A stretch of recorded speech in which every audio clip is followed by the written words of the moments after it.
What's going on in America today? Why are we over our heads in debt? Why can't the politicians bring debt under control? Why are so many people, often both parents now, working at low-paying, dead-end jobs and still making do with less? What's the future of the American economy and way of life? Why does the government tell us inflation is low when the buying power of our paychecks is declining at an alarming rate? Only a generation ago, bread was a quarter, and you could get a new car for $19.95. The problem is that since 1864, we've had a debt-based banking system. All our money is based on government debt. We cannot extinguish government debt without extinguishing our money supply. That's why talk of paying off the national debt without reforming our banking system is an impossibility. That's why the solution does not lie in discussing the size of the national debt, rather it lies in reforming our banking system. This is the Federal Reserve headquarters in Washington. It sits on this very impressive address, right on Constitution Avenue, right across from the Lincoln Memorial. But is it federal? Is it really part of the United States government? Well, what we're about to show you is that there's nothing federal about the Federal Reserve, and there are no reserves. The name is a deception created back before the Federal Reserve Act was passed in 1913 to make Americans think that America's central bank operates in the public interest. The truth is that the Federal Reserve is a private bank owned by private stockholders and run purely for their private profit. That's exactly correct. The Fed is a privately owned for-profit corporation, which again has no reserves, at least no reserves available to back up the Federal Reserve notes, which is our common currency. Oh, absolutely. The Federal Reserve is neither federal and has doubtful reserves. It's a private bank that is owned by member banks, and it was chartered under the guise of deceit by an act of Congress in 1913. If there's still any doubt whether the Federal Reserve is a part of the U.S. government, check your local telephone book. In most cities, it is not listed in the blue government pages. It is listed in the business white pages right next to Federal Express, another private company. But more directly, U.S. courts have ruled time and time again that the Fed is a private corporation. Why can't Congress do something about the Fed? Most members of Congress just don't understand the system, and the few who do are afraid to speak up. For example, initially a veteran congressman from Chicago asked us if he could be interviewed for this video. However, both times our camera crew arrived at his office to do the interview, this was all we were able to film. The congressman never appeared, and eventually decided he no longer wanted to participate. But a few others in Congress have been bolder over the years. Here are three quick examples. In 1923, Representative Charles A. Lindbergh, a Republican from Minnesota, and father of the famed aviator Lucky Lindy, put it this way: the financial system has been turned over to the Federal Reserve Board. That board administers the finance system by authority of a purely profiteering group. The system is private, conducted for the sole purpose of obtaining the greatest possible profits from the use of other people's money. One of the most outspoken critics in Congress of the Fed was the former chairman of the House Banking and Currency Committee during the Great Depression years. Lewis T. McFadden, Republican of Pennsylvania, said in 1932, "We have in this country one of the most corrupt institutions the world has ever known. I refer to the Federal Reserve Board. This evil institution has impoverished the people of the United States and has practically bankrupted our government. It has done this through the corrupt practices of the moneyed vultures who control it." Senator Barry Goldwater was a frequent critic of the Fed. Most Americans have no real understanding of the operation of the international moneylenders. The accounts of the Federal Reserve System have never been audited. It operates outside the control of Congress and manipulates the credit of the United States. The Federal Reserve really even though it is not part of the federal government, it is more powerful than the federal government. It's more powerful than the president, the Congress, and the courts. Now, a lot of people challenge me on that, but let me prove my case. The Federal Reserve determines what the average person's car payment is going to be, what their house payment is going to be, and whether they have a job or not. And I submit to you that that's total control. And the Federal Reserve is the largest single creditor of the United States government. What does Proverbs tell us? The borrower is servant to the lender. What one has to understand is that from the day the Constitution was adopted right up to today, the folks who profit from privately owned central banks, as Madison called them, the money changers, have fought a running battle for control over who gets to print America's money. Why is who prints the money so important? Think of money as just another commodity. If you have a monopoly on a commodity that everyone needs, everyone wants, and nobody has enough of, there are lots of ways to make a profit, and also exert tremendous political influence. That's what this battle is all about. Throughout the history of the United States, the money power has gone back and forth between Congress and some sort of privately owned central bank. The Founding Fathers knew the evils of a privately owned central bank. First of all, they had seen how the privately owned British central bank, the Bank of England, had run up the British national debt to such an extent that Parliament had been forced to place unfair taxes on the American colonies. In fact, as we'll see later, Ben Franklin claimed that this was the real cause of the American Revolution. Most of the Founding Fathers realized the potential dangers of banking and feared bankers' accumulation of wealth and power. Jefferson put it this way: I sincerely believe that banking institutions are more dangerous to our liberties than standing armies. The issuing power should be taken from the banks and restored to the people to whom it properly belongs. That succinct statement of Jefferson is, in fact, the solution to all our economic problems today. It bears repeating. The issuing power should be taken from the banks and restored to the people to whom it properly belongs. James Madison, the main author of the Constitution, agreed. Interestingly, he called those behind the central bank scheme money changers. Madison strongly criticized their actions. History records that the money changers have used every form of abuse, intrigue, deceit, and violent means possible to maintain their control over governments by controlling money and its issuance. The battle over who gets to issue our money has been the pivotal issue throughout the history of the United States. Wars are fought over it, depressions are caused to acquire it. Yet after World War I, this battle was rarely mentioned in newspapers or history books. Why? By World War I, the money changers, with their dominant wealth, had seized control of most of the nation's press. Throughout U.S. history, this battle over who gets the power to issue our money has raged. In fact, it's changed hands back and forth 8 times since 1764. Yet this fact has virtually vanished from public view for over 3 generations behind a smokescreen emitted by Fed cheerleaders in the media. Until we stop talking about deficits and government spending and start talking about who controls how much money we have, it's all just a big shell game, a complete and utter deception. It won't matter if you pass an ironclad amendment to the Constitution mandating a balanced budget. Our situation is only going to get worse until we root out the cause at its source. What's the solution for our national problem? First of all, education. That's what this video presentation is all about. But secondly, we must act. We must take back the power to issue our own money. Issuing our own money is not a radical solution. I want to stress that. It's the same solution used at different points in U.S. history by men like Benjamin Franklin, Thomas Jefferson, Andrew Jackson, Martin Van Buren, and Abraham Lincoln.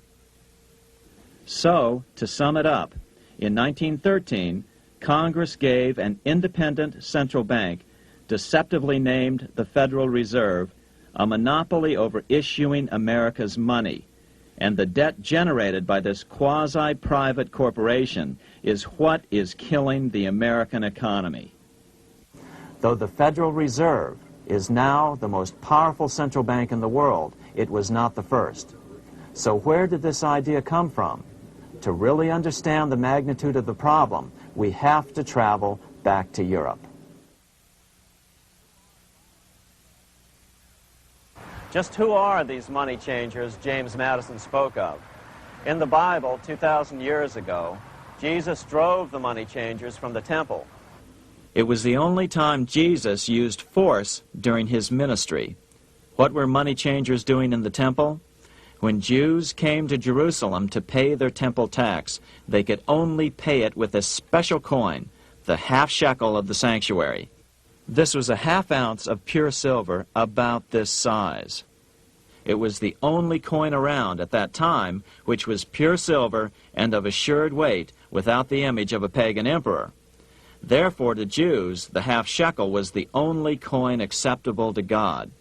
But these coins were not plentiful. The money changers had cornered the market on them. Then they raised the price, just like any other commodity, to whatever the market would bear.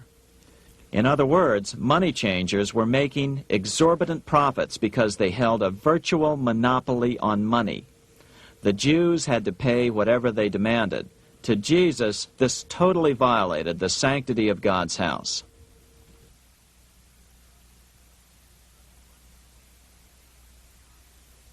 But the money-changing scam did not originate in Jesus' day. 200 years before Christ, Rome was having trouble with money changers. 2 early Roman emperors had tried to diminish the power of the money changers by reforming usury laws and limiting land ownership to 500 acres. They were both assassinated. In 48 BC, Julius Caesar took back the power to coin money from the money changers and minted coins for the benefit of all. With this new, plentiful supply of money, he built great public works projects. By making money plentiful, Caesar won the love of the common man. But the money changers hated him. Some believe this was an important factor in Caesar's assassination. One thing is for sure, with the death of Caesar came the demise of plentiful money in Rome. Taxes increased, as did corruption. Just as in the case of America today, usury and debased coin became the rule. Eventually, the Roman money supply was reduced by 90%. As a result, the common people lost their lands and their homes, just as is about to happen soon in America. With the demise of plentiful money, the masses lost confidence in the Roman government and refused to support it. Rome plunged into the gloom of the Dark Ages.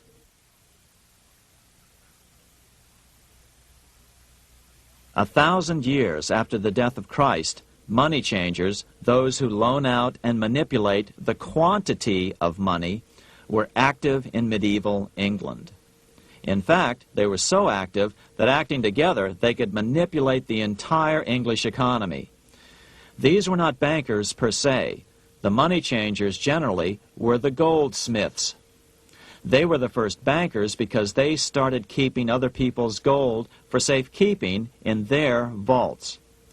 The first paper money was merely a receipt for gold left at the goldsmith. Paper money caught on because it was more convenient than carrying around a lot of heavy gold and silver coins. Eventually, goldsmiths noticed that only a small fraction of the depositors ever came in and demanded their gold at any one time. Goldsmiths started cheating on the system. They discovered that they could print more money than they had gold, and usually no one would be the wiser. Then they could loan out this extra money and collect interest on it. This was the birth of fractional reserve banking. That is, loaning out many times more money than you have assets on deposit. So, if $1,000 in gold were deposited with them, they could loan out about $10,000 in paper money and draw interest payments on it, and no one would ever discover the deception. By this means, goldsmiths gradually accumulated more and more wealth and used this wealth to accumulate more and more gold. Today, this practice of loaning out more money than there are reserves is known as fractional reserve banking. Every bank in the United States is allowed to loan out at least 10 times more money than they actually have. That's why they get rich on charging, let's say, 8% interest. It's not really 8% per year, which is their income. It's 80%. That's why bank buildings are always the largest in town. But does that mean that all interest or all banking should be illegal? Hardly. In the Middle Ages, canon law, the law of the Catholic Church, forbade charging interest on loans. This concept followed the teachings of Aristotle and St. Thomas Aquinas. They taught that the purpose of money was to serve the members of society, to facilitate the exchange of goods needed to lead a virtuous life. Interest, in their belief, hindered this purpose by putting an unnecessary burden on the use of money. In other words, interest was contrary to reason and justice. Reflecting church law in the Middle Ages, Europe forbade charging interest on loans and made it a crime called usury. As commerce grew, and therefore opportunities for investment arose in the late Middle Ages, it came to be recognized that to loan money had a cost for the lender, both in risk and in lost opportunity. So some charges were allowed, but not interest per se. But all moralists, no matter what religion, condemn fraud, oppression of the poor, and injustice as clearly immoral. As we will see, fractional reserve lending is rooted in a fraud, results in widespread poverty, and reduces the value of everyone else's money. The ancient goldsmiths discovered that extra profits could be made by rowing the economy between easy money and tight money. When they made money easier to borrow, then the amount of money in circulation expanded. Money was plentiful. People took out more loans to expand their businesses. But then the money changers would tighten the money supply. They would make loans more difficult to get. What would happen? Just what happens today. A certain percentage of people could not repay their previous loans and could not take out new loans to repay the old ones. Therefore, they went bankrupt and had to sell their assets to the goldsmiths for pennies on the dollar. The same thing is still going on today. Only today, we call this rowing of the economy up and down the business cycle. Like Julius Caesar, King Henry I of England finally resolved to take the money power away from the goldsmiths about 1100 A.D. Henry could have used anything as money, seashells, feathers, or even yak dung, as is often done in remote Tibetan provinces. But he invented one of the most unusual money systems in history. It was called the tally stick system. Here I have one of the few surviving examples of this form of British money, which lasted 726 years until 1826, a tally stick. The tally system was adopted to avoid the monetary manipulation of the goldsmiths. Tally sticks were money fabricated out of sticks of polished wood. Notches were cut along one edge of the stick to indicate the denominations. Then the stick was split lengthwise through the notches so that both pieces still had a record of the notches. The king kept one half to protect against counterfeiting. Then he would spend the other half into the economy and they would circulate as money. This particular tally stick is huge. It represented 25,000 pounds. One of the original stockholders in the Bank of England purchased his original shares with this stick. In other words, he bought shares in the world's richest and most powerful corporation with a stick of wood. It's ironic that after its formation in 1694, the Bank of England attacked the tally stick system because it was money outside the power of the money changers, just as King Henry had wanted it to be. Why do people accept sticks of wood for money? That's a great question. Throughout history, people traded anything they thought had value and used as money. You see, the secret is that money is only what people agree on to use as money. What's our paper money today? It's really just paper. But here's the trick. King Henry ordered that tally sticks had to be used to pay the king's taxes. This built-in demand for tally sticks immediately made them circulate and be accepted as money. And they worked well. In fact, no other form of money has worked so well for so long as tally sticks. Keep in mind, the British Empire was built under the tally stick system. The tally stick system succeeded despite the fact that the money changers constantly attacked it by offering the metal coin system as competition. In other words, metal coins never went completely out of circulation, but tally sticks hung on because they were good for the payment of taxes. Finally, in the 1500s, King Henry VIII relaxed the laws concerning usury, and the money changers wasted no time reasserting themselves. They quickly made their gold and silver money plentiful for a few decades. But when Queen Mary took the throne and tightened the usury laws again, the money changers renewed the hoarding of gold and silver coins, forcing the economy to plummet. When Queen Mary's sister, Queen Elizabeth I, took the throne, she was determined to regain control over English money. Her solution was to issue gold and silver coins from the public treasury and take the control over the money supply away from the money changers. Although control over money was not the only cause of the English Revolution in 1642, religious differences fueled the conflict. Monetary policy played a major role.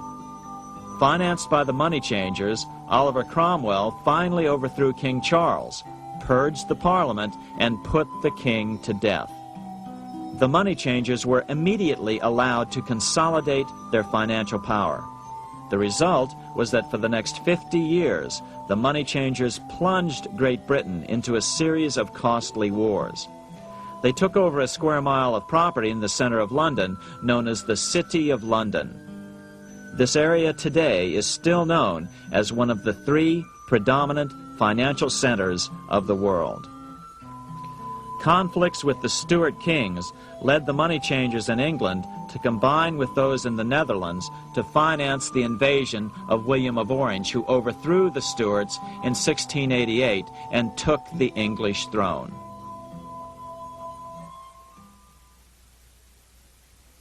By the end of the 1600s, England was in financial ruin. 50 years of more or less continuous wars with France and Holland had exhausted her. Frantic government officials met with the money changers to beg for the loans necessary to pursue their political purposes. The price was high: a government-sanctioned, privately owned bank which could issue money created out of nothing. It was to be the modern world's first privately owned central bank, the Bank of England. Although it was deceptively called the Bank of England to make the general population think it was part of the government, it was not. Like any other private corporation, the Bank of England sold shares to get started. The investors, whose names were never revealed, were supposed to put up £1.25 million British pounds in gold coin to buy their shares in the bank, but only £750,000 was ever received. Despite that, the bank was duly chartered in 1694 and started out in the business of loaning out several times the money it supposedly had in reserves, all at interest. In exchange, the new bank would loan British politicians as much of the new currency as they wanted, as long as they secured the debt by direct taxation of the British people. So, legalization of the Bank of England amounted to nothing less than legal counterfeiting of a national currency for private gain. Unfortunately, nearly every nation now has a privately controlled central bank using the Bank of England as the basic model. Such is the power of these central banks that they soon take total control over a nation's economy. It soon amounts to nothing but a plutocracy, ruled by the rich. It would be like putting control of the army in the hands of the mafia. The danger of tyranny would be extreme. Yes, we need central banks. No, we do not need them in private hands. The central bank scam is really a hidden tax. The nation sells bonds to the central bank to pay for things it does not have the political will to raise taxes to pay for. But the bonds are purchased with money the central bank creates out of nothing. More money in circulation makes your money worth less. The government gets as much money as it needs, and the people pay for it in inflation. The beauty of the plan is that not one person in 1,000 can figure it out because it's usually hidden behind complex-sounding economics gibberish. With the formation of the Bank of England, the nation was soon awash in money. Prices throughout the country doubled. Massive loans were granted for just about any wild scheme. One venture proposed to drain the Red Sea to recover gold supposedly lost when the Egyptian army drowned pursuing Moses and the Israelites. By 1698, government debt grew from the initial £1.25 million to £16 million. Naturally, taxes were increased and then increased again to pay for all of this. With the British money supply firmly in their grip, the British economy began a wild roller coaster series of booms and depressions, exactly the sort of thing a central bank claims it is determined to prevent. There are two things which I think are intrinsic not just to the Bank of England but to central banking generally. The first is an involvement in the formulation of monetary policy with the specific objective of achieving monetary stability. However, since the Bank of England took control, the British pound has rarely been stable. Now let's take a look at the role of the Rothschild family, the family said to be the wealthiest in the world.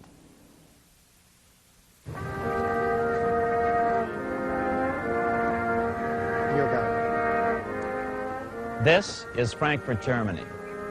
50 years after the Bank of England opened its doors, a goldsmith named Amschel Moses Bauer opened a coin shop, a counting house, in 1743. And over the door he placed a sign depicting a Roman eagle on a red shield. The shop became known as the Red Shield Firm, or in German, Rothschild. When his son, Amschel Meyer Bauer, inherited the business, he decided to change his name to Rothschild.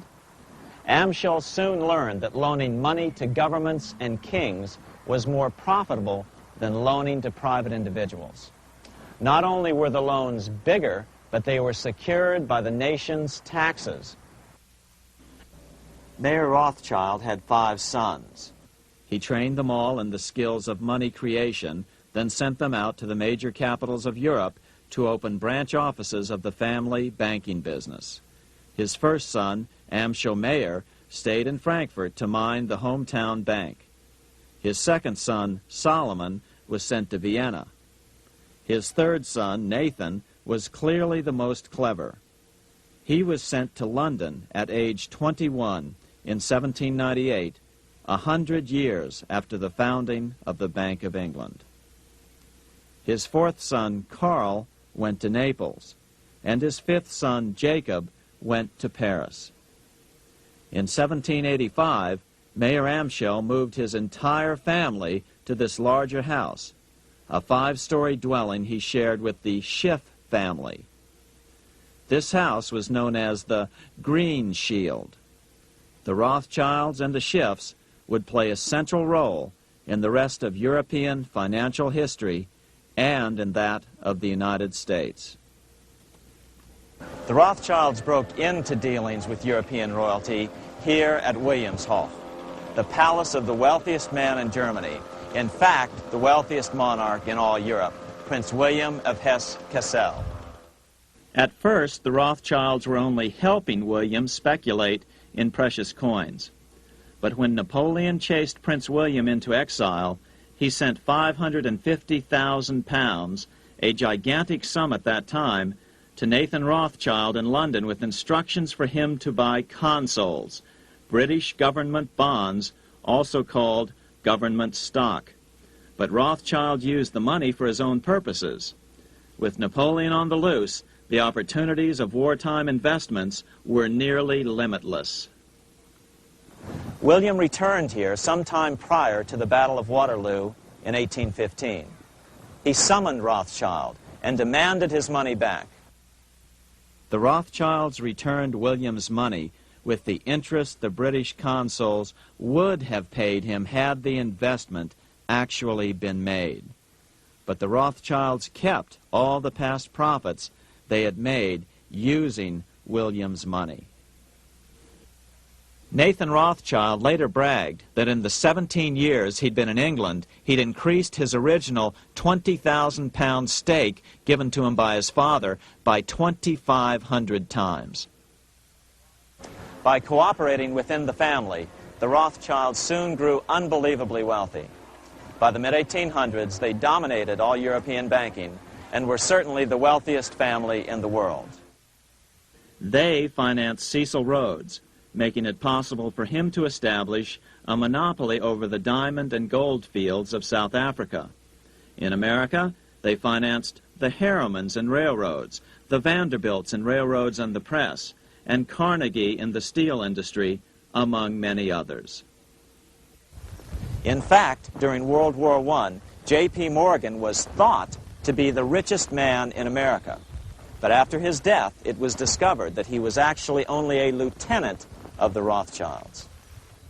Once Morgan's will was made public, it was discovered that he owned only 19% of J.P. Morgan companies.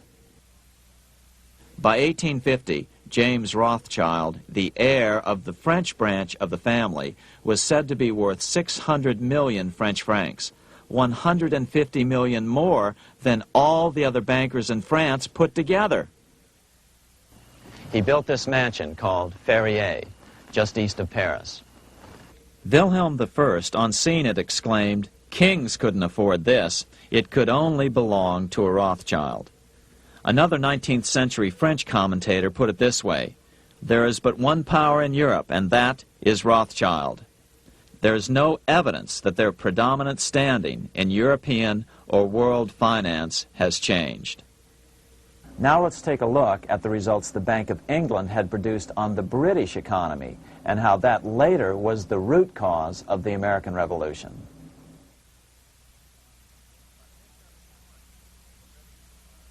By the mid-1700s, the British Empire was nearing its height of power around the world. But Britain had fought 4 costly wars in Europe since the creation of their privately owned central bank, the Bank of England. The cost had been high. To finance these wars, the British Parliament here had borrowed heavily from the bank. By the mid-1700s, the government's debt here in Britain was £140 million, a staggering sum for those days. Consequently, the British government embarked on a program of trying to raise revenues from their American colonies in order to make their interest payments to the bank. But in America, it was a different story. The scourge of a privately owned central bank had not yet hit.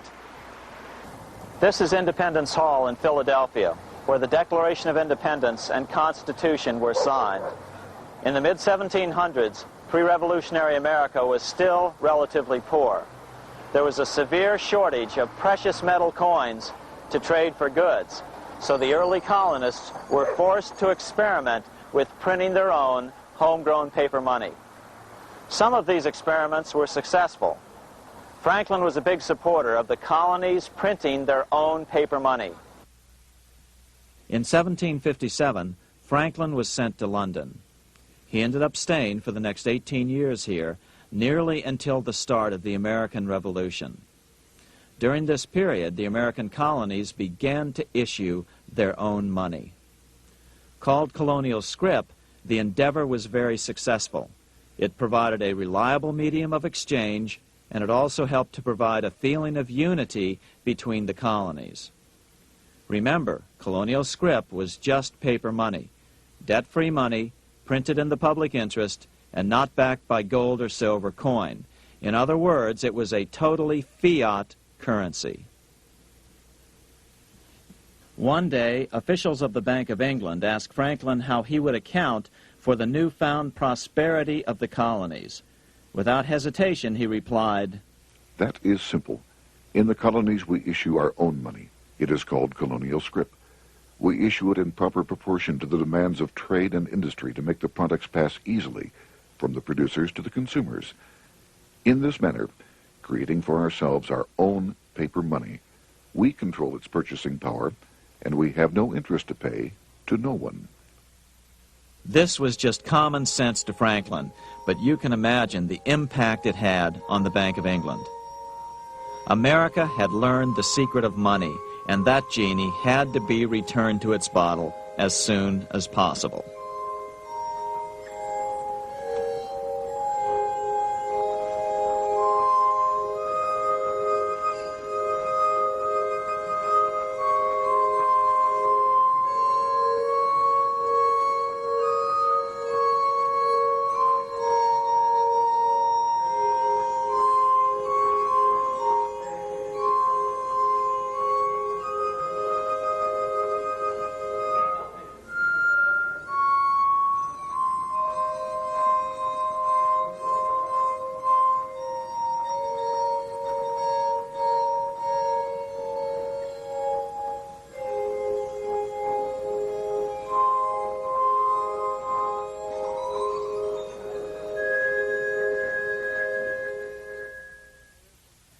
As a result, Parliament hurriedly passed the Currency Act of 1764.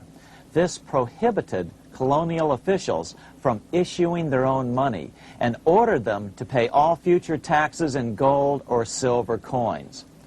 In other words, it forced the colonies on a gold or silver standard. For those who still believe that a gold standard is the answer for America's current monetary problems, look what happened to America after that. Writing in his autobiography, Franklin said, "In 1 year, the conditions were so reversed that the era of prosperity ended and a depression set in to such an extent that the streets of the colonies were filled with unemployed." Franklin claims that this was even the basic cause for the American Revolution. As Franklin put it in his autobiography, The colonies would gladly have borne a little tax on tea and other matters had it not been that England took away from the colonies their money, which created unemployment and dissatisfaction. The inability of the colonists to get the power to issue their own money permanently out of the hands of George III and the international bankers was the prime reason for the Revolutionary War. by the time the first shots were fired in Lexington, Massachusetts, on April 19, 1775, the colonies had been drained of gold and silver coin by British taxation. As a result, the Continental government had no choice but to print money to finance the war. At the start of the Revolution, the U.S. money supply stood at $12 million. By the end of the war, it was nearly $500 million. As a result, the currency was virtually worthless. Shoes sold for $5,000 a pair. Colonial scrip had worked because just enough was issued to facilitate trade. As George Washington lamented, a wagon load of money will scarcely purchase a wagon load of provisions. Today, those who support a gold-backed currency point to this period during the Revolution to demonstrate the evils of a fiat currency.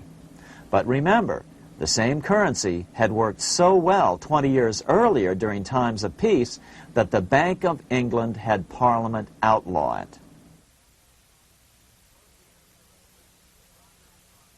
Towards the end of the Revolution, the Continental Congress, meeting here at Independence Hall, grew desperate for money. In 1781, they allowed Robert Morris, their financial superintendent, to open a privately owned central bank. Incidentally, Morris was a wealthy man who had grown wealthier during the Revolution by trading in war materials. Called the Bank of North America, the new bank was closely modeled after the Bank of England. It was allowed to practice fractional reserve banking. That is, it could lend out money it didn't have, then charge interest on it. If you or I were to do that, we would be charged with fraud, a felony. The bank's charter called for private investors to put up $400,000 worth of initial capital. But when Morris was unable to raise the money, he brazenly used his political influence to have gold deposited in the bank, which had been loaned to America by France. He then loaned this money to himself and his friends to reinvest in shares of the bank. And, like the Bank of England, the bank was given a monopoly over the national currency. Soon the dangers became clear. The value of American currency continued to plummet. So, 4 years later, in 1785, the bank's charter was not renewed. The leader of the effort to kill the bank, William Findley of Pennsylvania, explained the problem this way, quote, "This institution, having no principle but that of avarice, will never be varied in its object, to engross all the wealth, power, and influence of the state." The men behind the Bank of North America, Alexander Hamilton, Robert Morris, and the bank's president, Thomas Whiling, did not give up. Only 6 years later, Hamilton, then Secretary of the Treasury, and his mentor, Morris, rammed a new privately owned central bank through the new Congress. Called the first bank of the United States, Thomas Whiling again served as the bank's president. The players were the same, only the name of the bank was changed.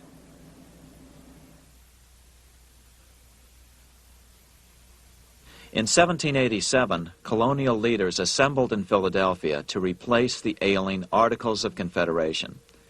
As we saw earlier, both Thomas Jefferson and James Madison were unalterably opposed to a privately owned central bank.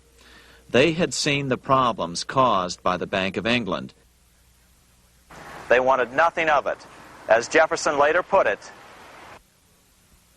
"If the American people ever allow private banks to control the issue of their currency, first by inflation, then by deflation, the banks and the corporations which grow up around them will deprive the people of all property until their children wake up homeless on the continent their fathers conquered."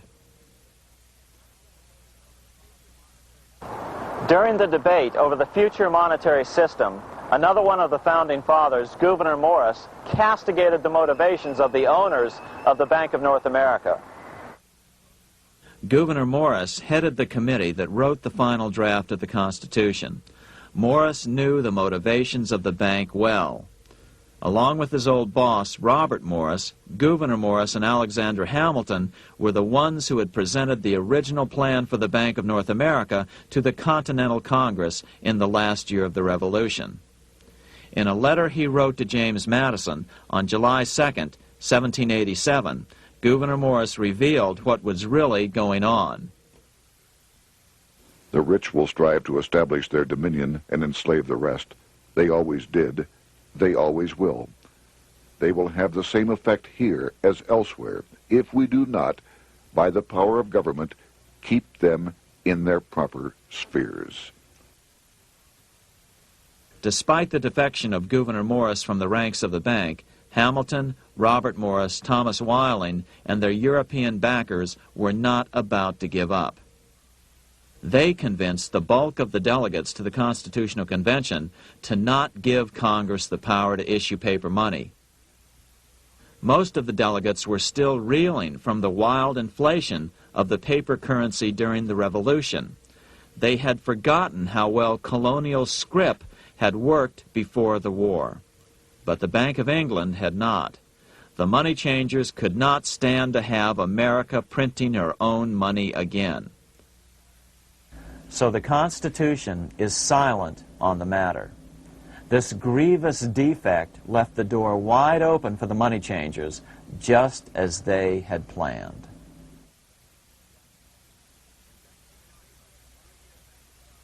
In 1790, less than 3 years after the Constitution had been signed, the money changers struck again. The newly appointed first Secretary of the Treasury, Alexander Hamilton, proposed a bill to the Congress calling for a new, privately owned central bank.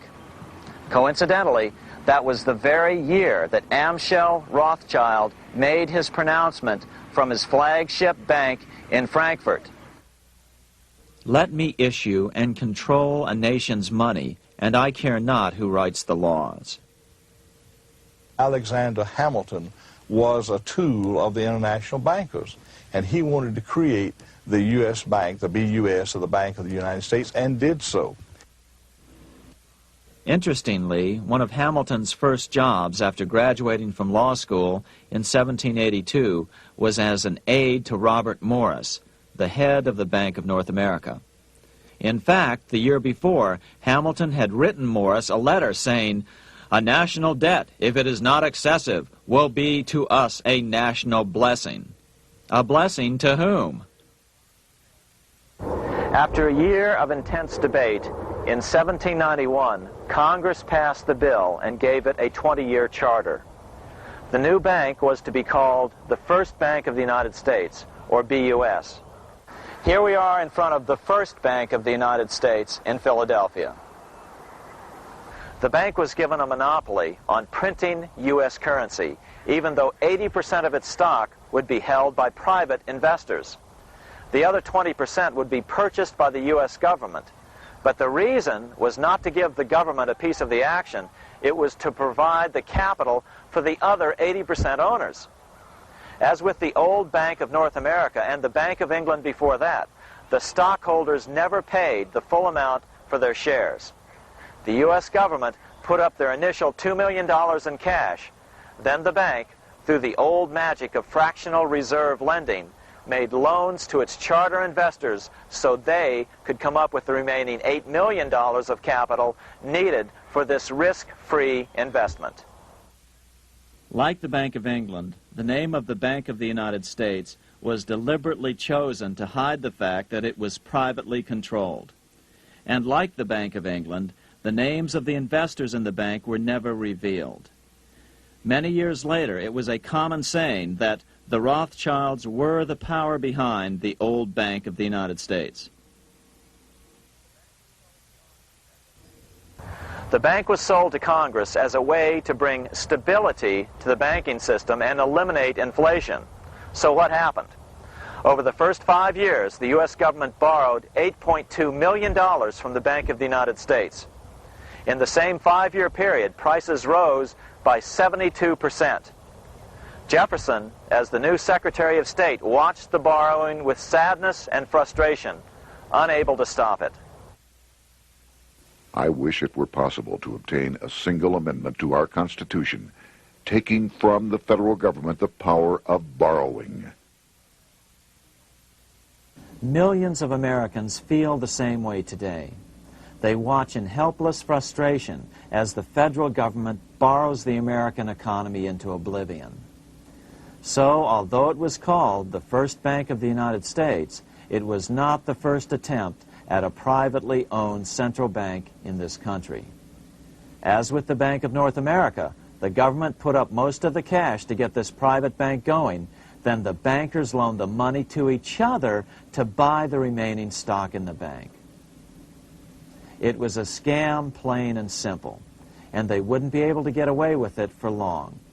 But first, we have to travel back to Europe to see how a single man was able to manipulate the entire British economy by obtaining the first news of Napoleon's final defeat.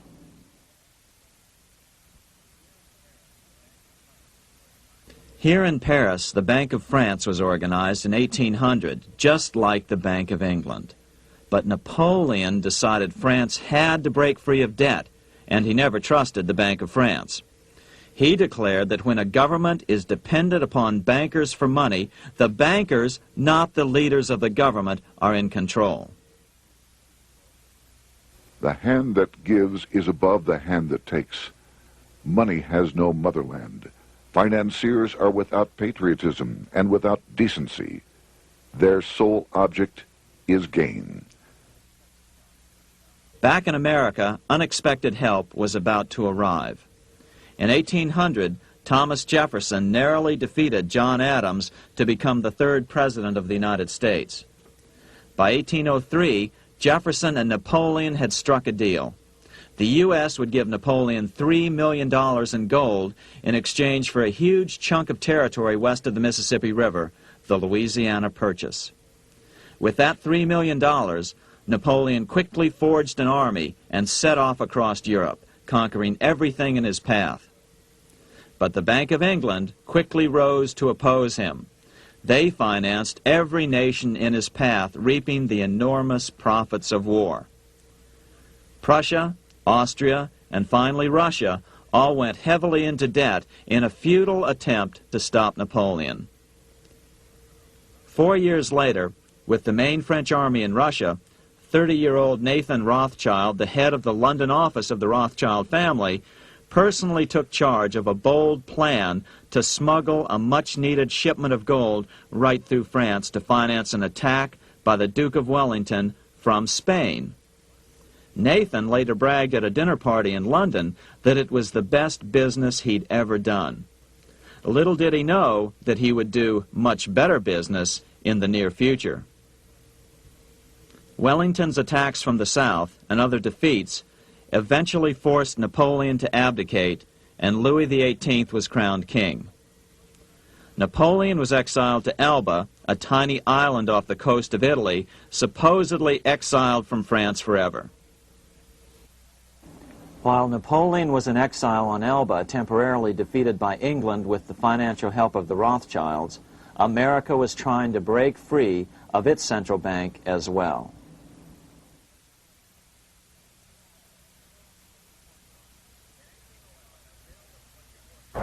In 1811, a bill was put before Congress to renew the charter of the Bank of the United States.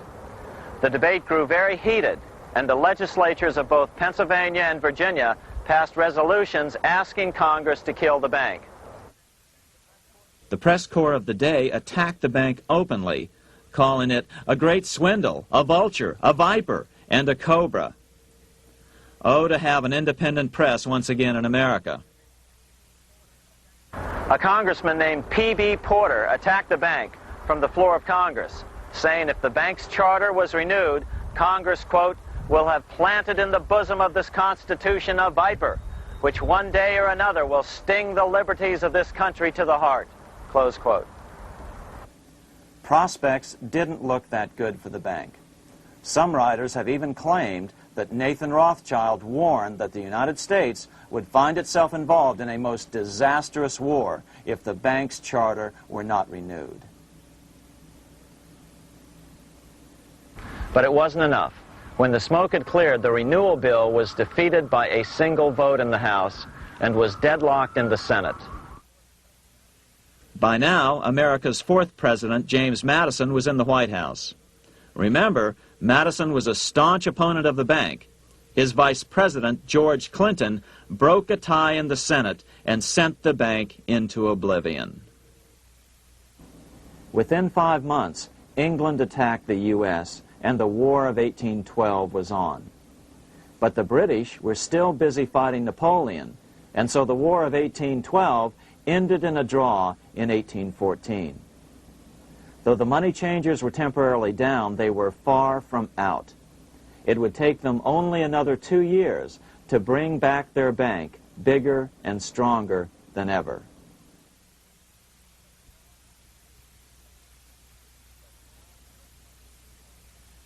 But now let's return to Napoleon, because nothing else in history more aptly demonstrates the ingenuity of the Rothschild family than their control of the British stock market after Waterloo.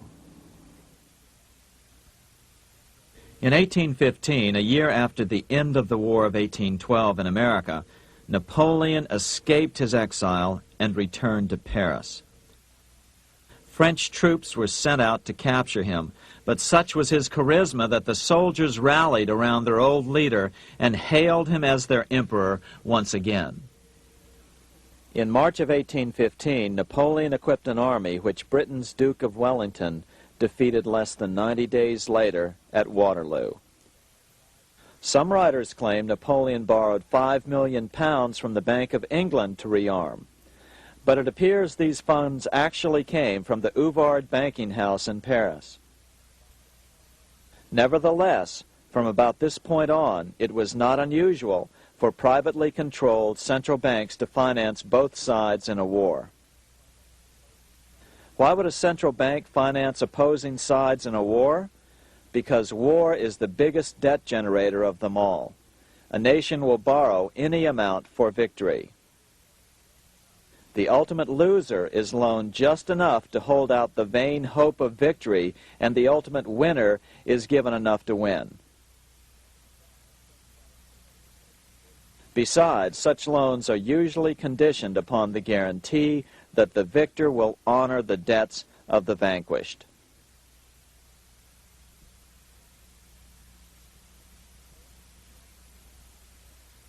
This is the Waterloo battlefield about 200 miles northeast of Paris in what today is Belgium. Here Napoleon suffered his final defeat, but not before thousands of French and Englishmen gave their lives on a steamy summer day in July of 1815. Right over there, on June 18, 1815, 74,000 French troops met 67,000 troops from Britain and other European nations. The outcome was certainly in doubt. In fact, had Napoleon attacked a few hours earlier, he would probably have won the battle. But no matter who won or lost, back in London, Nathan Rothschild planned to use the opportunity to try to seize control over the British stock and bond market and possibly even the Bank of England. Rothschild stationed a trusted agent, a man named Rothworth, on the north side of the battlefield, closer to the English Channel. Once the battle had been decided, Rothworth took off for the Channel. He delivered the news to Nathan Rothschild a full 24 hours before Wellington's own courier. Rothschild hurried to the stock market and took up his usual position in front of an ancient pillar. All eyes were on him. The Rothschilds had a legendary communications network. If Wellington had been defeated and Napoleon was loose on the continent again, Britain's financial situation would become grave indeed. Rothschild looked saddened. He stood there motionless, eyes downcast. Then suddenly he began selling. Other nervous investors saw that Rothschild was selling. It could only mean one thing. Napoleon must have won, Wellington must have lost. The market plummeted. Soon everyone was selling their consols, their British government bonds, and prices dropped sharply. But then Rothschild started secretly buying up the consols through his agents for only a fraction of their worth hours before. Myths, legends, you say? 100 years later, the New York Times ran a story which said that Nathan's grandson had attempted to secure a court order to suppress a book with this stock market story in it. The Rothschild family claimed the story was untrue and libelous, but the court denied the Rothschilds' request and ordered the family to pay all court costs. What's even more interesting about this story is that some authors claim that the day after the Battle of Waterloo, in a matter of hours, Nathan Rothschild came to dominate not only the bond market, but the Bank of England as well. Whether or not the Rothschild family seized control of the Bank of England, the first privately owned central bank in a major European nation and the wealthiest, one thing is certain. By the mid-1800s, the Rothschilds were the richest family in the world, bar none.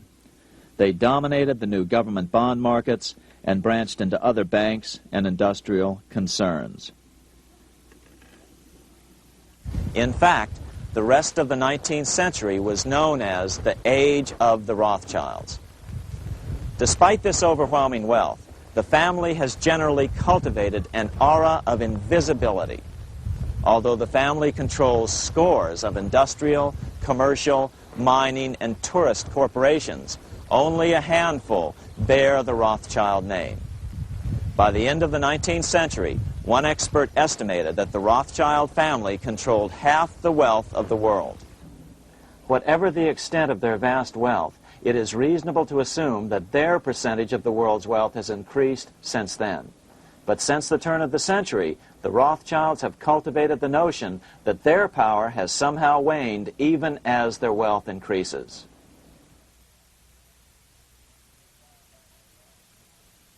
Meanwhile, back in Washington in 1816, just 1 year after Waterloo and Rothschild's alleged takeover of the Bank of England, the American Congress passed a bill permitting yet another privately owned central bank. This bank was called the Second Bank of the United States. The new bank's charter was a copy of the previous bank's. The U.S. government would own 20% of the shares of the bank. Of course, the federal share was paid by the Treasury up front into the bank's coffers. Then, through the magic of fractional reserve lending, it was transformed into loans to private investors who then bought the remaining 80% of the shares. Just as before, the primary stockholders remained a secret. But it is known that the largest block of shares, about 1/3 of the total, were sold to foreigners. As one observer put it, it is certainly no exaggeration to say that the Second Bank of the United States was rooted as deeply in Britain as it was in America. So, by 1816, some authors claim the Rothschilds had taken control over the Bank of England and backed a new, privately owned central bank in America as well.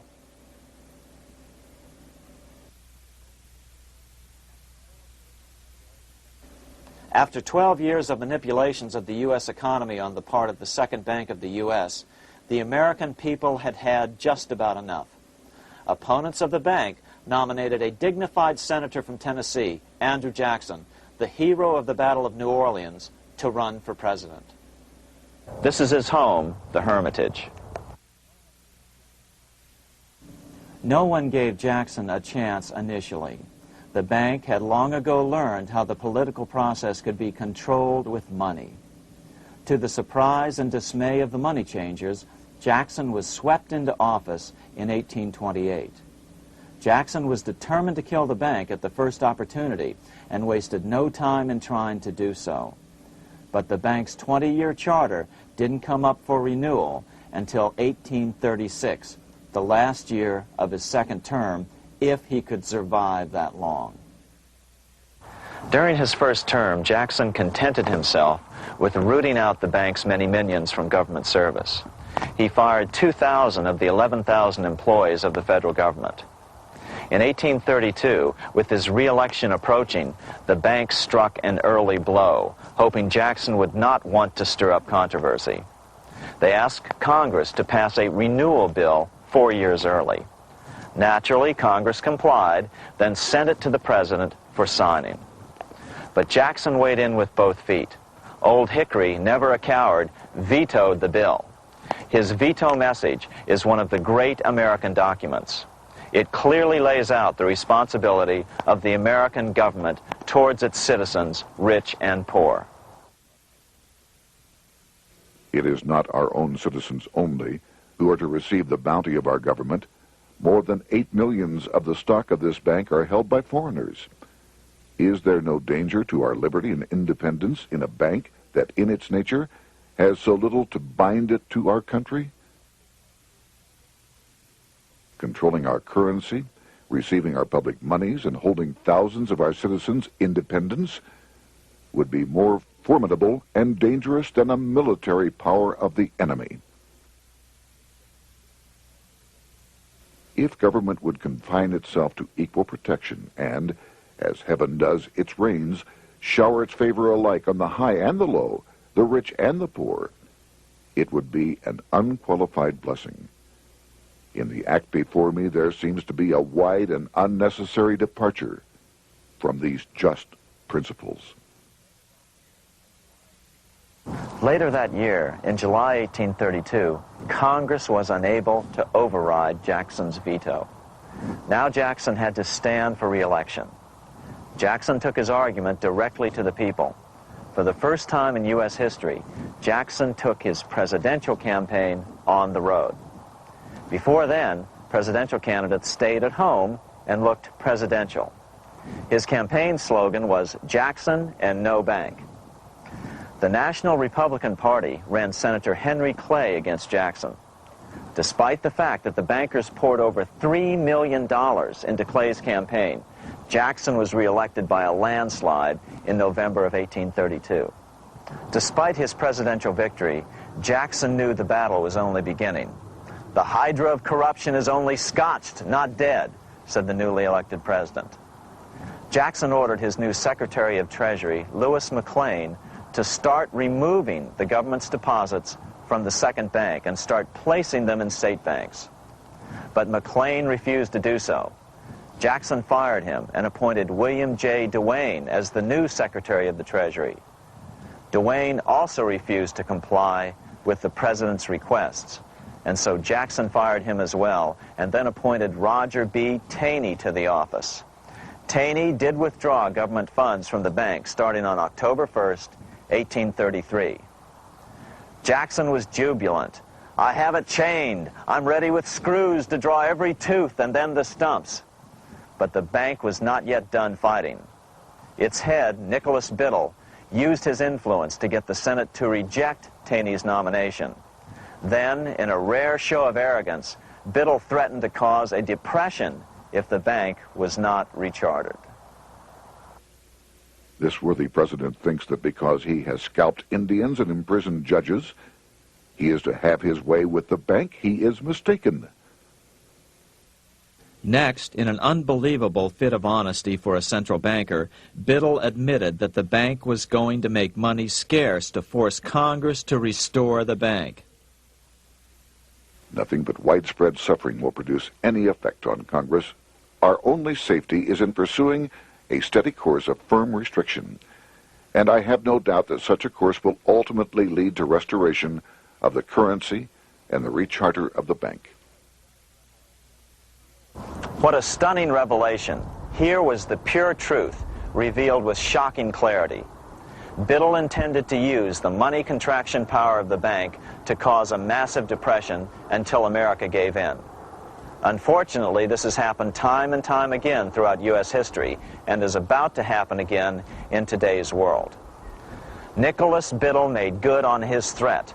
The bank sharply contracted the money supply by calling in old loans and refusing to extend new ones. A financial panic ensued, followed by a deep depression. Naturally, Biddle blamed Jackson for the crash, saying that it was caused by the withdrawal of federal funds from the bank. Unfortunately, his plan worked well. Wages and prices sagged. Unemployment soared along with business bankruptcies. The nation quickly went into an uproar. Newspaper editors blasted Jackson in editorials. The bank threatened to withhold payments, which then could be made directly to key politicians for their support. Within only months, Congress assembled in what was called the panic session. 6 months after he had withdrawn funds from the bank, Jackson was officially censured by a resolution which passed the Senate by a vote of 26 to 20. It was the first time a president had ever been censured by Congress. Jackson lashed out at the bank. "You are a den of vipers. I intend to rout you out, and by eternal God, I will rout you out." America's fate teetered on a knife edge. If Congress could muster enough votes to override Jackson's veto, the bank would be granted another 20-year monopoly or more over America's money, time enough to consolidate its already great power. Then a miracle occurred. The governor of Pennsylvania came out supporting President Jackson and strongly criticized the bank. On top of that, Biddle had been caught boasting in public about the bank's plan to crash the economy. Suddenly, the tide shifted. In April of 1834, the House of Representatives voted 134 to 82 against rechartering the bank. This was followed up by an even more lopsided vote to establish a special committee to investigate whether the bank had caused the crash. When the investigating committee arrived at the bank's door in Philadelphia, armed with a subpoena to examine the books, Biddle refused to give them up. Nor would he allow inspection of correspondence with congressmen relating to their personal loans and advances he'd made to them. He also refused to testify before the committee back in Washington. On January 8th, 1835, Jackson paid off the final installment on the national debt, which had been necessitated by allowing the banks to issue currency for government bonds rather than simply issuing treasury notes without such debt. He was the only president to ever pay off the debt. A few weeks later, on January 30th, 1835, an assassin by the name of Richard Lawrence tried to shoot President Jackson, but by the grace of God, both pistols misfired. Lawrence was later found not guilty by reason of insanity. After his release, he bragged to friends that powerful people in Europe had put him up to the task and promised to protect him if he were caught. The following year, when its charter ran out, the Second Bank of the United States ceased functioning as the nation's central bank. Biddle was later arrested and charged with fraud. He was tried and acquitted, but died shortly thereafter while still tied up in civil suits. After his second term as president, Jackson retired here to the Hermitage outside of Nashville to live out his life. He is still remembered here for his determination to kill the bank. In fact, he killed it so well that it took the money changers 77 years to undo the damage. When asked what his most important accomplishment had been, Jackson replied, "I killed the bank." Unfortunately, even Jackson failed to grasp the entire picture and its root cause. Although Jackson had killed the central bank, the most insidious weapon of the money changers, fractional reserve banking, remained in use by the numerous state-chartered banks. This fueled economic instability in the years before the Civil War. Still, the central bankers were out, and as a result, America thrived as it expanded westward. During this time, the principal money changers struggled to regain their lost centralized power, but to no avail. Then, finally, they reverted to the old central bankers' formula: war to create debt and dependency.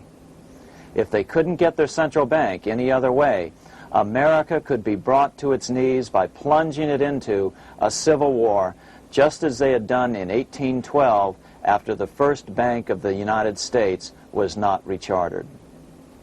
1 month after the inauguration of Abraham Lincoln, the first shots of the American Civil War were fired here at Fort Sumter, South Carolina, on April 12, 1861.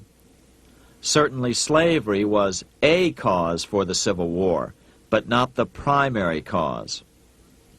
Lincoln knew that the economy of the South depended upon slavery, and so before the Civil War, he had no intention of eliminating it.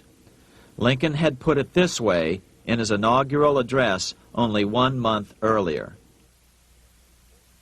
I have no purpose, directly or indirectly, to interfere with the institution of slavery in the states where it now exists. I believe I have no lawful right to do so, and I have no inclination to do so. Even after the first shots were fired here at Fort Sumter, Lincoln continued to insist that the Civil War was not about the issue of slavery. My paramount objective is to save the Union, and it is not either to save or destroy slavery. If I could save the Union without freeing any slave, I would do it. So what was the Civil War all about? There were many factors at play. Northern industrialists had used protective tariffs to prevent the southern states from buying cheaper European goods. Europe retaliated by stopping cotton imports from the South. The southern states were in a double financial bind. They were forced to pay more for most of the necessities of life, while their income from cotton exports plummeted. The South was angry. But there were other factors at work. The money changers were still stung by America's withdrawal from their control 25 years earlier. Since then, America's wildcat economy had made the nation rich, a bad example for the rest of the world. The central bankers now saw an opportunity to split the rich new nation, to divide and conquer by war. Was this just some sort of wild conspiracy theory at the time? Well, let's take a look at what a well-placed observer of the scene had to say at the time. His name was Otto von Bismarck, Chancellor of Germany, the man who united the German states a few years later. The division of the United States into federations of equal force was decided long before the Civil War by the high financial powers of Europe. These bankers were afraid that the United States, if they remained as one bloc and as one nation, would attain economic and financial independence which would upset their financial domination over the world. Within months after the first shots here at Fort Sumter, the central bankers loaned Napoleon III of France, the nephew of the Waterloo Napoleon, 210 million francs to seize Mexico and station troops along the southern border of the U.S., taking advantage of their war to violate the Monroe Doctrine and return Mexico to colonial rule. No matter what the outcome of the Civil War, a weakened America, heavily indebted to the money changers, would open up Central and South America once again to European colonization and domination. The very thing America's Monroe Doctrine had forbade in 1823. At the same time, Great Britain moved 11,000 troops into Canada and positioned them menacingly along America's northern border. The British fleet went to war alert should their quick intervention be called for. Lincoln knew he was in a double bind. That's why he agonized over the fate of the Union. There was a lot more to it than just differences between the North and the South. That's why his emphasis was always on union and not merely the defeat of the South. But Lincoln needed money to win. In 1861, Lincoln and his Secretary of Treasury, Salmon P. Chase, went to New York to apply for the necessary loans. The money changers, anxious to see the Union fail, offered loans at 24 to 36% interest. Lincoln said thanks, but no thanks, and returned to Washington. Lincoln sent for an old friend, Colonel Dick Taylor of Chicago, and put him on the problem of financing the war. During one meeting, Lincoln asked Taylor what he'd discovered. Taylor put it this way. Why, Lincoln, that is easy. Just get Congress to pass a bill authorizing the printing of full legal tender treasury notes, and pay your soldiers with them, and go ahead and win your war with them also. When Lincoln asked if the people of the United States would accept the notes, Taylor said, "The people, or anyone else, will not have any choice in the matter if you make them full legal tender.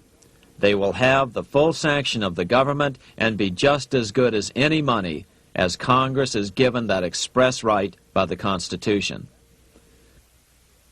So that's exactly what Lincoln did.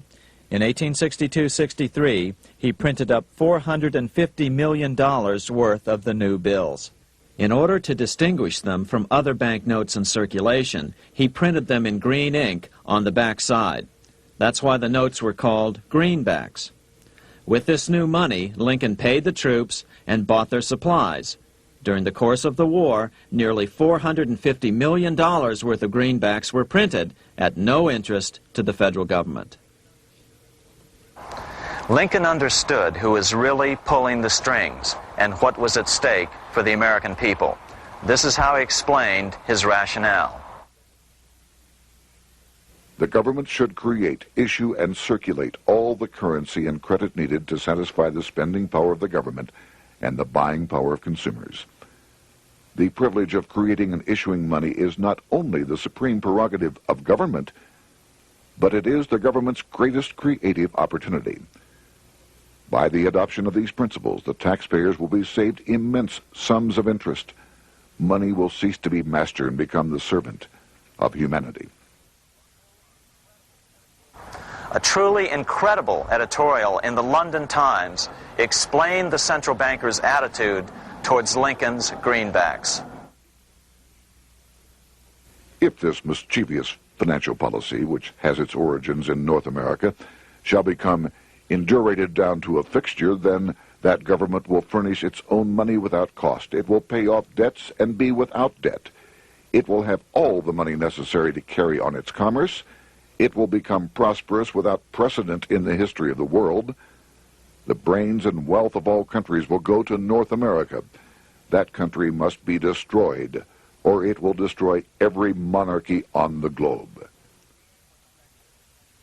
The scheme was effective, so effective that the next year, 1863, with Federal and Confederate troops beginning to mass for the decisive battle of the Civil War, and the Treasury in need of further congressional authority to issue more greenbacks, Lincoln allowed the bankers to push through the National Bank Act. These new national banks would operate under a virtual tax-free status and collectively had the exclusive monopoly power to create the new form of money, banknotes. Though greenbacks continued to circulate, their numbers were not increased. But most importantly, from this point on, the entire U.S. money supply would be created out of debt by bankers buying U.S. government bonds and issuing them for reserves for banknotes. As historian John Kenneth Galbraith explained it, in numerous years following the war, the federal government ran a heavy surplus. It could not, however, pay off its debt, retire its securities, because to do so meant there would be no bonds to back the national banknotes. To pay off the debt was to destroy the money supply. later in 1863, Lincoln got some unexpected help from Tsar Alexander II of Russia. The Tsar, like Bismarck in Germany, knew what the international money changers were up to and had steadfastly refused to let them set up a central bank in Russia. If America survived and was able to remain out of their clutches, the Tsar's position would remain secure. If the bankers were successful at dividing America and giving the pieces back to Great Britain and France, both nations under control of their central banks, eventually they would threaten Russia again. So the Tsar gave orders that if either England or France actively intervened and gave aid to the South, Russia would consider such action as a declaration of war. He did the same with part of his Pacific Fleet and sent them to port in San Francisco. Lincoln was reelected the next year, 1864. Had he lived, he would surely have killed the national bank's money monopoly extracted from him during the war. On November 21st, 1864, he wrote a friend the following. The money power preys upon the nation in times of peace and conspires against it in times of adversity. It is more despotic than monarchy, more insolent than autocracy, more selfish than bureaucracy. Shortly before Lincoln was murdered, his former Secretary of Treasury, Salmon P. Chase, bemoaned his role in helping secure the passage of the National Banking Act only 1 year earlier. My agency in promoting the passage of the National Banking Act was the greatest financial mistake in my life. It has built up a monopoly which affects every interest in the country.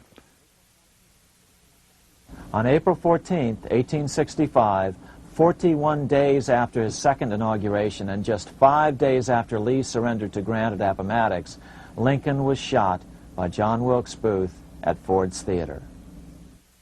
Bismarck, Chancellor of Germany, lamented the death of Abraham Lincoln. The death of Lincoln was a disaster for Christendom. There was no man in the United States great enough to wear his boots. I fear that foreign bankers, with their craftiness and torturous tricks, will entirely corrupt the exuberant riches of America and use it systematically to corrupt modern civilization. They will not hesitate to plunge the whole of Christendom into wars and chaos in order that the earth should become their inheritance. Bismarck well understood the money changers' plan. Allegations that international bankers were responsible for Lincoln's assassination surfaced in Canada 70 years later in 1934. Gerald G. McGeer, a popular and well-respected Canadian attorney, revealed this stunning charge in a 5-hour speech before the Canadian House of Commons, blasting Canada's debt-based money system. Remember, it was 1934, the height of the Great Depression, which was ravaging Canada as well. McGeer had obtained evidence deleted from the public record, provided to him by Secret Service agents at the trial of John Wilkes Booth, after Booth's death. McGeer said it showed that Booth was a mercenary working for the international bankers. According to an article in the Vancouver Sun of May 2nd, 1934, Abraham Lincoln, the martyred emancipator of the slaves, was assassinated through the machinations of a group representative of the international bankers who feared the United States president's national credit ambitions. There was only one group in the world at that time who had any reason to desire the death of Lincoln. They were the men opposed to his national currency program and who had fought him throughout the whole Civil War on his policy of greenback currency. Interestingly, McGeer claimed that Lincoln was assassinated not only because international bankers wanted to reestablish a central bank in America, but because they also wanted to base America's currency on gold. Gold they controlled. In other words, put America on a gold standard. Lincoln had done just the opposite by issuing U.S. notes, greenbacks, which were based purely on the good faith and credit of the United States. The article quoted McGeer as saying, "They were the men interested in the establishment of the gold standard and the right of the bankers to manage the currency and credit of every nation in the world. With Lincoln out of the way, they were able to proceed with that plan and did proceed with it in the United States. Within 8 years after Lincoln's assassination, silver was demonetized and the gold standard money system set up in the United States." Not since Lincoln has the U.S. issued debt-free United States notes. These red-sealed bills, which were issued in 1963, were not a new issue from President Kennedy, but merely the old greenbacks reissued year after year. In another act of folly and ignorance, the 1994 Regal Act actually authorized the replacement of Lincoln's greenbacks with debt-based notes. In other words, greenbacks were in circulation in the United States until 1994. Why was silver bad for the bankers and gold good? Simple. Because silver was plentiful in the United States. It was very hard to control. Gold was, and always has been, scarce. Throughout history, it has been relatively easy to monopolize gold, but silver has historically been 15 times more plentiful. With Lincoln out of the way, the money changers' next objective was to gain complete control over America's money. This was no easy task. With the opening of the American West, silver had been discovered in huge quantities. On top of that, Lincoln's greenbacks were generally popular. Despite the European central bankers' deliberate attacks on greenbacks, they continued to circulate in the United States, in fact, until a few years ago. According to historian W. Cleon Skousen, right after the Civil War, there was considerable talk about reviving Lincoln's brief experiment with the constitutional monetary system. Had not the European Money Trust intervened, it would have no doubt become an established institution. It is clear that the concept of America printing her own debt-free money sent shockwaves throughout the European central banking elite. They watched with horror as Americans clamored for more greenbacks. They may have killed Lincoln, but support for his monetary ideas grew. On April 12, 1866, nearly 1 year to the day of Lincoln's assassination, Congress went to work at the bidding of the European central banking interests. It passed the Contraction Act, authorizing the Secretary of the Treasury to begin to retire some of the greenbacks in circulation and thereby contract the money supply. Authors Theodore R. Thorin and Richard F. Warner explained the results of the money contraction in their classic book on the subject, The Truth in Money Book. The hard times which occurred after the Civil War could have been avoided if the greenback legislation had continued as President Lincoln had intended. Instead, there were a series of money panics, what we call recessions, which put pressure on Congress to enact legislation to place the banking system under centralized control. Eventually, the Federal Reserve Act was passed on December 23, 1913. In other words, the money changers wanted two things: the reinstitution of a central bank under their exclusive control, and two, an American currency backed by gold. Their strategy was twofold. First of all, cause a series of panics to try to convince the American people that only centralized control of the money supply could provide economic stability. And secondly, remove so much money from the system that most Americans would be so desperately poor that they either wouldn't care or would be too weak to oppose the bankers. In 1866, there was $1.8 billion in currency in circulation in the United States, about $50.46 per capita. In 1867 alone, $500 million, $500 million, was removed from the U.S. money supply. 10 years later, in 1876, America's money supply was reduced to only $600 million. In other words, 2/3 of America's money had been called in by the bankers. Only $14.60 per capita remained in circulation. 10 years later, the money supply had been reduced to only $400 million, even though the population had boomed. The result was that only $6.67 per capita remained in circulation, a 760% loss in buying power over 20 years. Today, economists try to sell the idea that recessions and depressions are a natural part of something they call the business cycle. The truth is, our money supply is manipulated now just as it was before and after the Civil War. How did this happen? How did money become so scarce? Simple. Bank loans were called in and no new ones were given. In addition, silver coins were melted down.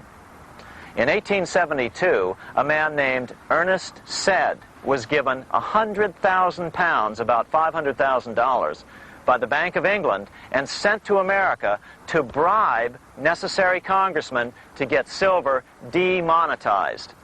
He was told that if that was not sufficient, to draw an additional 100,000 pounds or as much more as was necessary. The next year, Congress passed the Coinage Act of 1873, and the minting of silver dollars abruptly stopped. In fact, Representative Samuel Hooper, who introduced the bill in the House, acknowledged that Mr. Sed actually drafted the legislation. But it gets even worse than that. In 1874, Sed himself admitted who was behind the scheme. I went to America in the winter of 1872-73, authorized to secure, if I could, the passage of a bill demonetizing silver. It was in the interest of those I represented, the governors of the Bank of England, to have it done. By 1873, gold coins were the only form of coin money. But the contest over control of America's money was not yet over. Only 3 years later, in 1876, with 1/3 of America's workforce unemployed, the population was growing restless. People were clamoring for a return to the greenback money system of President Lincoln, or a return to silver money, anything that would make money more plentiful. That year, Congress created the United States Silver Commission to study the problem. Their report clearly blamed the monetary contraction on the national bankers. The report is interesting because it compares the deliberate money contraction by the national bankers after the Civil War to the fall of the Roman Empire. The disaster of the Dark Ages was caused by decreasing money and falling prices. Without money, civilization could not have had a beginning, and with a diminishing supply, it must languish, and unless relieved, finally perish. At the Christian era, the metallic money of the Roman Empire amounted to $1,800,000,000. By the end of the 15th century, it had shrunk to less than $200 million. History records no other such disastrous transition as that from the Roman Empire to the Dark Ages.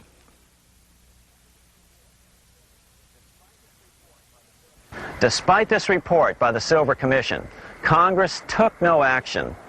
The next year, 1877, riots broke out from Pittsburgh to Chicago.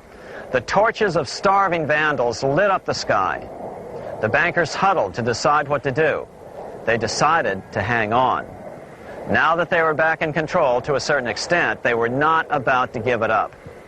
At the meeting of the American Bankers Association that year, they urged their membership to do everything in their power to put down the notion of a return to greenbacks.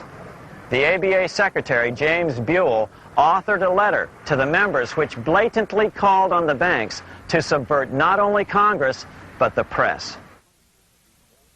It is advisable to do all in your power to sustain such prominent daily and weekly newspapers, especially the agricultural and religious press, as will oppose the greenback issue of paper money, and that you will also withhold patronage from all applicants who are not willing to oppose the government issue of money. To repeal the act creating banknotes or to restore to circulation the government issue of money will be to provide the people with money and will therefore seriously affect our individual profits as bankers and lenders. See your congressman at once and engage him to support our interest that we may control legislation. As political pressure mounted in Congress for change, the press tried to turn the American people away from the truth. The New York Tribune put it this way on January 10th, 1878. "The capital of the country is organized at last, and we will see whether Congress will dare to fly in its face." But it didn't work entirely. On February 28, 1878, Congress passed the Sherman Law, allowing the minting of a limited number of silver dollars, ending the 5-year hiatus. This did not end gold backing of the currency, however, nor did it completely free silver. Previous to 1873, anyone who brought silver to the U.S. Mint could have it struck into silver dollars free of charge. No longer.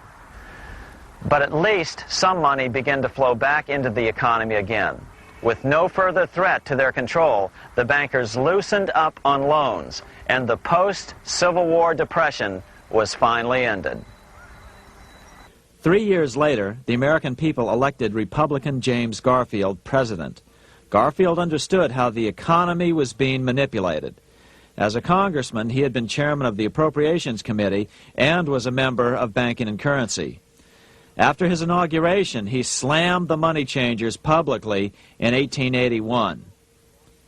Whoever controls the volume of money in any country is absolute master of all industry and commerce. And when you realize that the entire system is very easily controlled, one way or another, by a few powerful men at the top, you will not have to be told how periods of inflation and depression originate. Unfortunately, within a few weeks of making this statement, on July 2nd of 1881, President Garfield was assassinated.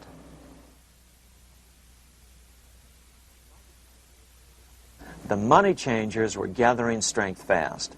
They began a periodic fleecing of the flock, as they called it, by creating economic booms followed by further depressions so they could buy up thousands of homes and farms for pennies on the dollar.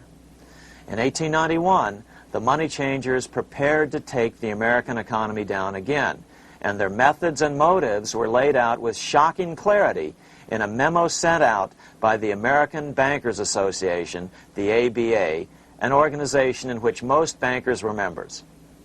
Notice that this memo called for bankers to create a depression on a certain date 3 years in the future. According to the congressional record, here's how it read in part.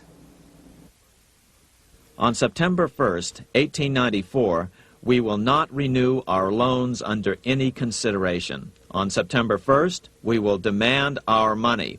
We will foreclose and become mortgagees in possession. We can take 2/3 of the farms west of the Mississippi and thousands of them east of the Mississippi as well at our price. Then the farmers will become tenants, as in England. These depressions could be controlled because America was on the gold money standard. Since gold is scarce, it's one of the easiest commodities to manipulate. People wanted silver money legalized again so they could escape the stranglehold the money changers had on gold money. People wanted silver money reinstated, reversing Mr. Said's Act of 1873, by then called the Crime of 73. By 1896, the issue of more silver money had become the central issue in the presidential campaign. William Jennings Bryan, a senator from Nebraska, ran for president as a Democrat on the free silver issue. At the Democratic National Convention in Chicago, he made an emotional speech which won him the nomination entitled Crown of Thorns and Cross of Gold. Though Bryan was only 36 years old at the time, this speech is widely regarded as the most famous oration ever made before a political convention. In the dramatic conclusion, Bryan said, "We will answer their demand for a gold standard by saying to them, you shall not press down upon the brow of labor this crown of thorns. You shall not crucify mankind upon a cross of gold." The bankers lavishly supported the Republican candidate, William McKinley, who favored the gold standard. The resulting contest was amongst the most fiercely contested presidential races in American history. Bryan made over 600 speeches in 27 states. The McKinley campaign got manufacturers and industrialists to inform their employees that if Bryan were elected, all factories and plants would close and there would be no work. The ruse succeeded. McKinley beat Bryan by a small margin. Bryan ran for president again in 1900 and in 1908, but fell short each time. During the 1912 Democratic Convention, Bryan was a powerful figure who helped Woodrow Wilson win the nomination. When Wilson became president, he appointed Bryan as Secretary of State, but Bryan soon became disenchanted with the Wilson administration. Bryan served only 2 years in the Wilson administration before resigning in 1915 over the highly suspicious sinking of the Lusitania, the event which was used to drive America into World War I.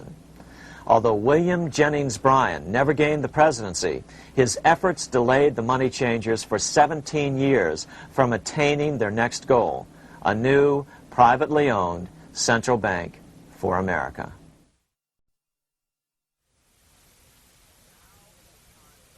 Now it was time for the money changers to get back to the business of a new private central bank for America. During the early 1900s, men like J.P. Morgan led the charge. One final panic would be necessary to focus the nation's attention on the supposed need for a central bank. The rationale was that only a central bank can prevent bank failures. Morgan was clearly the most powerful banker in America and a suspected agent for the Rothschilds. Morgan had helped finance John D. Rockefeller's Standard Oil empire. He had also helped finance the monopolies of Edward Harriman in railroads, of Andrew Carnegie in steel, and of others in numerous industries. But on top of that, J.P. Morgan's father, Junius Morgan, had been America's financial agent to the British. After his father's death, J.P. Morgan took on a British partner, Edward Grenfell, a longtime director of the Bank of England. In fact, upon Morgan's death, his estate contained only a few $1 million. The bulk of the securities most people thought he owned were in fact owned by others. In 1902, President Theodore Roosevelt allegedly went after Morgan and his friends by using the Sherman Antitrust Act to try to break up their industrial monopolies. Actually, Roosevelt did very little to interfere in the growing monopolization of American industry by the bankers and their surrogates. For example, Roosevelt supposedly broke up the Standard Oil monopoly, But it wasn't really broken at all. It was merely divided into 7 corporations, all still controlled by the Rockefellers. The public was aware of this thanks to political cartoonists like Thomas Nast, who referred to the bankers as the money trust. By 1907, the year after Teddy Roosevelt's re-election, Morgan decided it was time to try for a central bank again. Using their combined financial muscle, Morgan and his friends were secretly able to crash the stock market. Thousands of small banks were vastly overextended. Some had reserves of less than 1% thanks to the fractional reserve principle. Within days, bank runs were commonplace across the nation. Now Morgan stepped into the public arena and offered to prop up the faltering American economy by supporting failing banks with money he manufactured out of nothing. It was an outrageous proposal, far worse than even fractional reserve banking, but Congress let him do it. Morgan manufactured $200 million worth of this completely reserveless private money and bought things with it, paid for services with it, and sent some of it to his branch banks to lend out at interest. His plan worked. Soon, the public regained confidence in money in general and quit hoarding their currency. But as a result, banking power was further consolidated into the hands of a few large banks. By 1908, the panic was over, and Morgan was hailed as a hero by the president of Princeton University, a man by the name of Woodrow Wilson. All this trouble could be averted if we appointed a committee of 6 or 7 public-spirited men like J.P. Morgan to handle the affairs of our country. Economics textbooks would later explain that the creation of the Federal Reserve System was the direct result of the panic of 1907. Quote, "With its alarming epidemic of bank failures, the country was fed up once and for all with the anarchy of unstable private banking," close quote.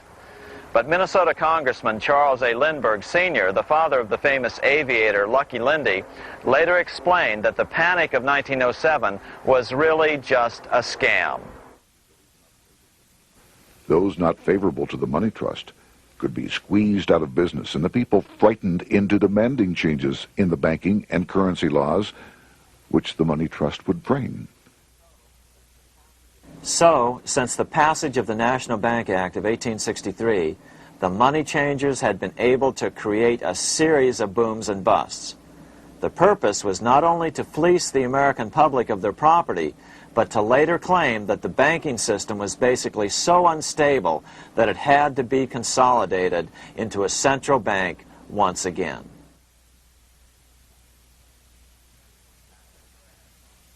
After the crash, Teddy Roosevelt, in response to the panic of 1907, signed into law a bill creating something called the National Monetary Commission. The commission was to study the banking problem and make recommendations to Congress. Of course, the commission was packed with Morgan's friends and cronies. The chairman was a man named Senator Nelson Aldrich from Rhode Island. Aldrich represented the Newport, Rhode Island homes of America's richest banking families. His daughter married John D. Rockefeller, Jr., and together they had 5 sons: John, Nelson, who would become vice president in 1974, Lawrence, Winthrop, and David, the head of the Council on Foreign Relations and former chairman of Chase Manhattan Bank. As soon as the National Monetary Commission was set up, Senator Aldrich immediately embarked on a 2-year tour of Europe, where he consulted at length with the private central bankers in England, France, and Germany. The total cost of his trip alone to the taxpayers was $300,000, an astronomical sum in those days. Shortly after his return, on the evening of November 22, 1910, some of the wealthiest and most powerful men in America boarded Senator Aldrich's private rail car and in the strictest secrecy journeyed to this place, Jekyll Island, off the coast of Georgia. With the group came Paul Warburg. Warburg had been given a $500,000 per year salary to lobby for the passage of a privately owned central bank in America by the investment firm Kuhn, Loeb and Company. Warburg's partner in this firm was a man named Jacob Schiff, the grandson of the man who shared the Greenshield house with the Rothschild family in Frankfurt. Schiff, as we'll find out later, was in the process of spending $20 million to finance the overthrow of the Tsar in Russia. These three European banking families, the Rothschilds, the Warburgs, and the Schiffs, were interconnected by marriage down through the years, just as their American banking counterparts, the Morgans, Rockefellers, and Aldriches were. Secrecy was so tight that all 7 primary participants were cautioned to use only first names to prevent servants from learning their identities. Years later, one participant, Frank Vanderlip, president of National City Bank of New York and a representative of the Rockefeller family, confirmed the Jekyll Island trip in a February 9, 1935 edition of the Saturday Evening Post. I was as secretive, indeed as furtive as any conspirator. Discovery, we knew, simply must not happen, or else all our time and effort would be wasted. If it were to be exposed that our particular group had got together and written a banking bill, that bill would have no chance whatever of passage by Congress. The participants came here to figure out how to solve their major problem, how to bring back a privately owned central bank. But there were other problems that needed to be addressed as well. First of all, the market share of the big national banks was shrinking fast. In the first 10 years of the century, the number of U.S. banks had more than doubled to over 20,000. By 1913, only 29% of all banks were national banks, and they held only 57% of all deposits. As Senator Aldrich later admitted in a magazine article, before passage of this act, the New York bankers could only dominate the reserves of New York. Now, we are able to dominate the bank reserves of the entire country. Therefore, something had to be done to bring these new banks under their control. As John D. Rockefeller put it, quote, "Competition is sin," close quote. Secondly, the nation's economy was so strong that corporations were starting to finance their expansions out of profits instead of taking out huge loans from large banks. In the first 10 years of the new century, 70% of corporate funding came from profits. In other words, American industry was becoming independent of the money changers, and that trend had to be stopped. All the participants knew that these problems could be hammered out into a workable solution, but perhaps their biggest problem was a public relations problem, the name of the new bank. That discussion took place right here in this room, one of the many conference rooms in this sprawling hotel, today known as the Jekyll Island Club Hotel. Aldrich believed that the word bank should not even appear in the name. Warburg wanted to call the legislation the National Reserve Bill or the Federal Reserve Bill. The idea here was to give the impression that the purpose of the new central bank was to stop bank runs, but also to conceal its monopoly character. However, it was Aldrich, the egotistical politician, who insisted it be called the Aldrich Bill. After 9 days at Jekyll Island, the group dispersed. The new central bank would be very similar to the old Bank of the United States. It would be given a monopoly over U.S. currency and create that money out of nothing. How does the Fed create money out of nothing? It's a 4-step process. But first, a word on bonds. Bonds are simply promises to pay, or government IOUs. People buy bonds to get a secure rate of interest. At the end of the term of the bond, the government repays the bond plus interest, and the bond is destroyed. There are about $3.6 trillion worth of these loans or bonds at present. Now here's the Fed money-making process. Step 1. The Federal Open Market Committee approves the purchase of U.S. bonds on the open market. Step 2. The bonds are purchased by the Fed from whoever is offering them for sale on the open market.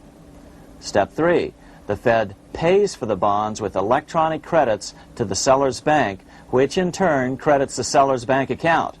The trick is that these credits are based on nothing. The Fed just creates them.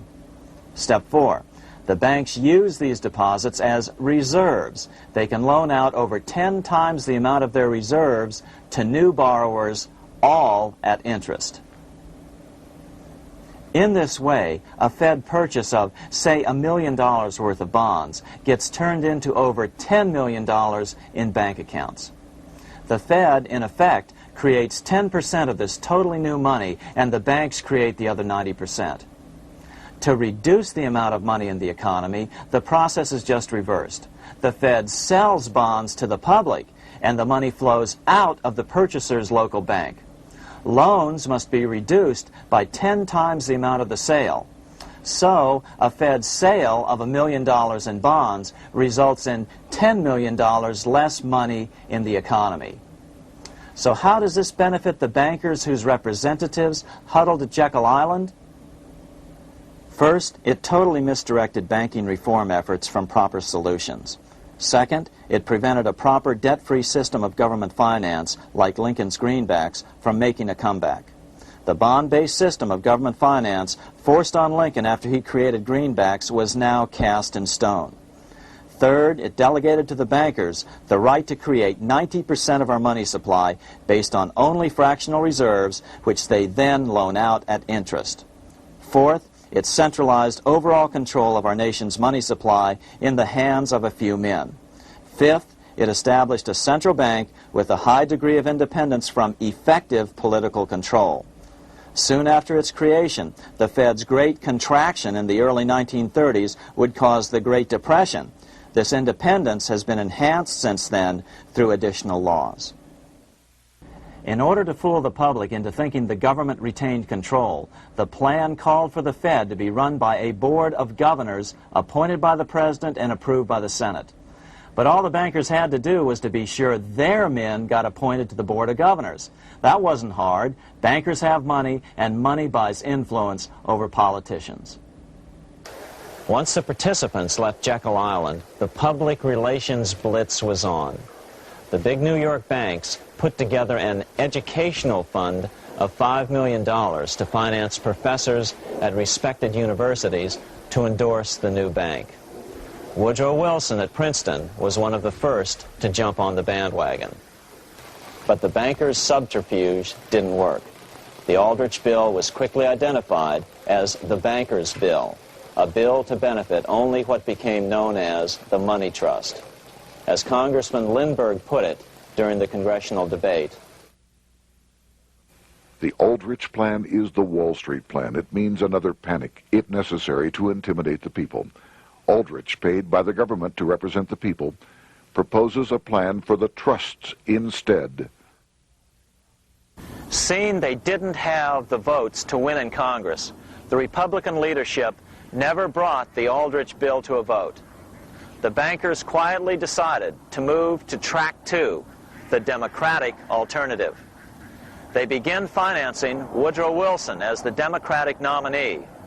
As respected historian James Perloff put it, Wall Street financier Bernard Baruch was put in charge of Wilson's education.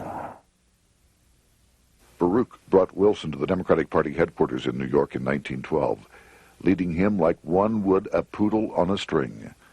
Wilson received an indoctrination course from the leaders convened there. So now the stage was set. The money changers were poised to install their privately owned central bank once again. The damage President Andrew Jackson had done 76 years earlier had been only partly repaired with the passage of the National Bank Act during the Civil War. Since then, the battle had raged on across the decades. The Jacksonians became the greenbackers, who became the hardcore supporters of William Jennings Bryan. With Bryan leading the charge, these opponents of the money changers, ignorant of Baruch's tutelage, now threw themselves behind Democrat Woodrow Wilson. They and Bryan would soon be betrayed.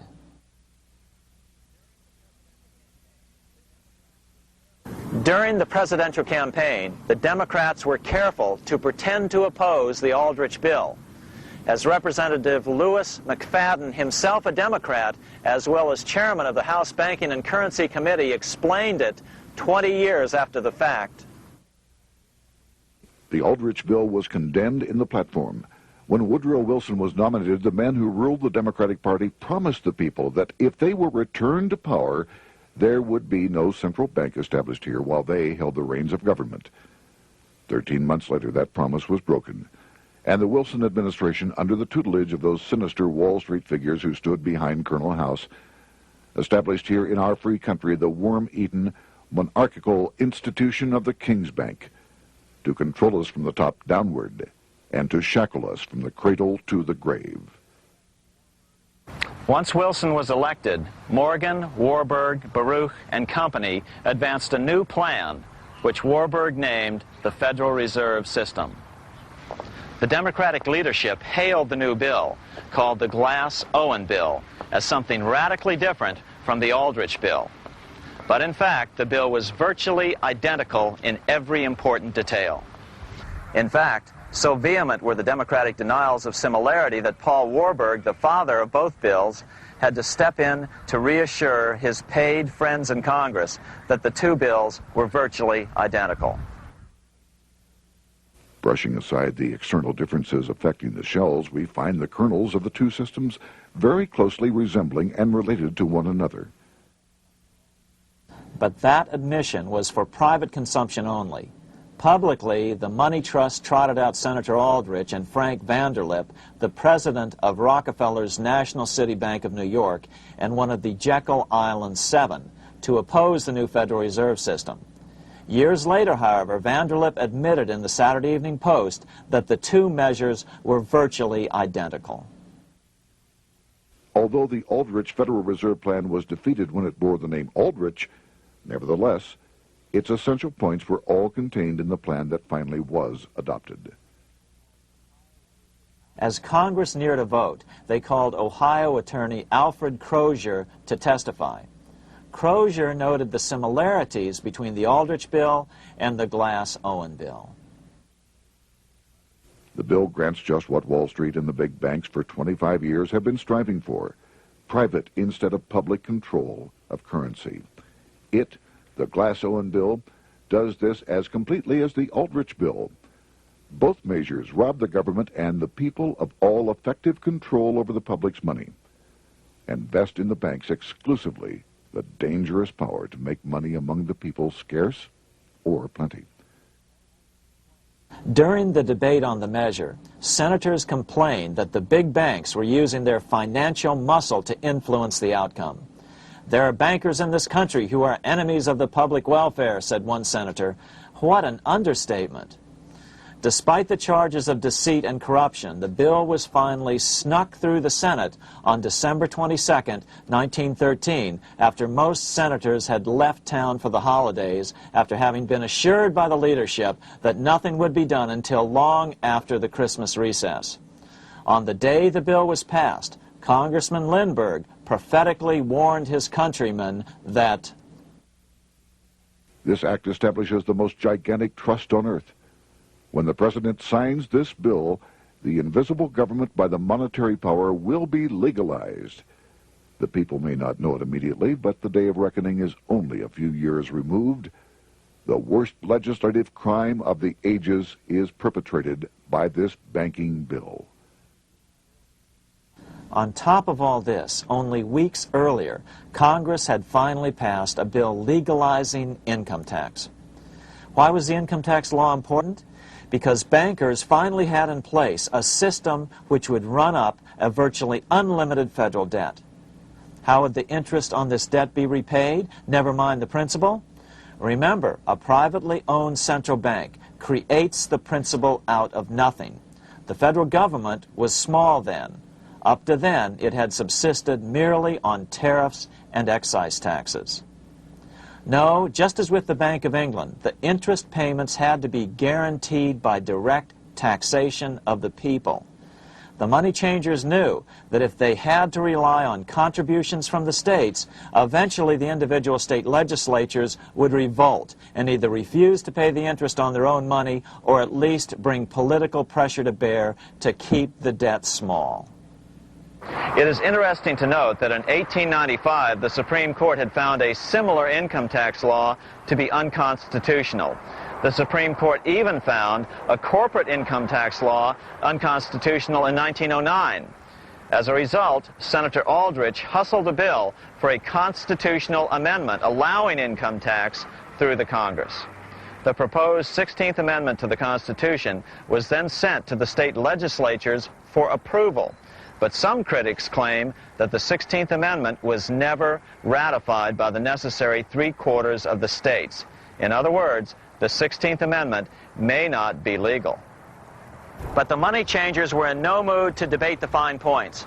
By October of 1913, Senator Aldrich had hustled the income tax bill through Congress. Without the power to tax the people directly and bypass the states, the Federal Reserve Bill would be far less useful to those who wanted to drive America deeply into their debt.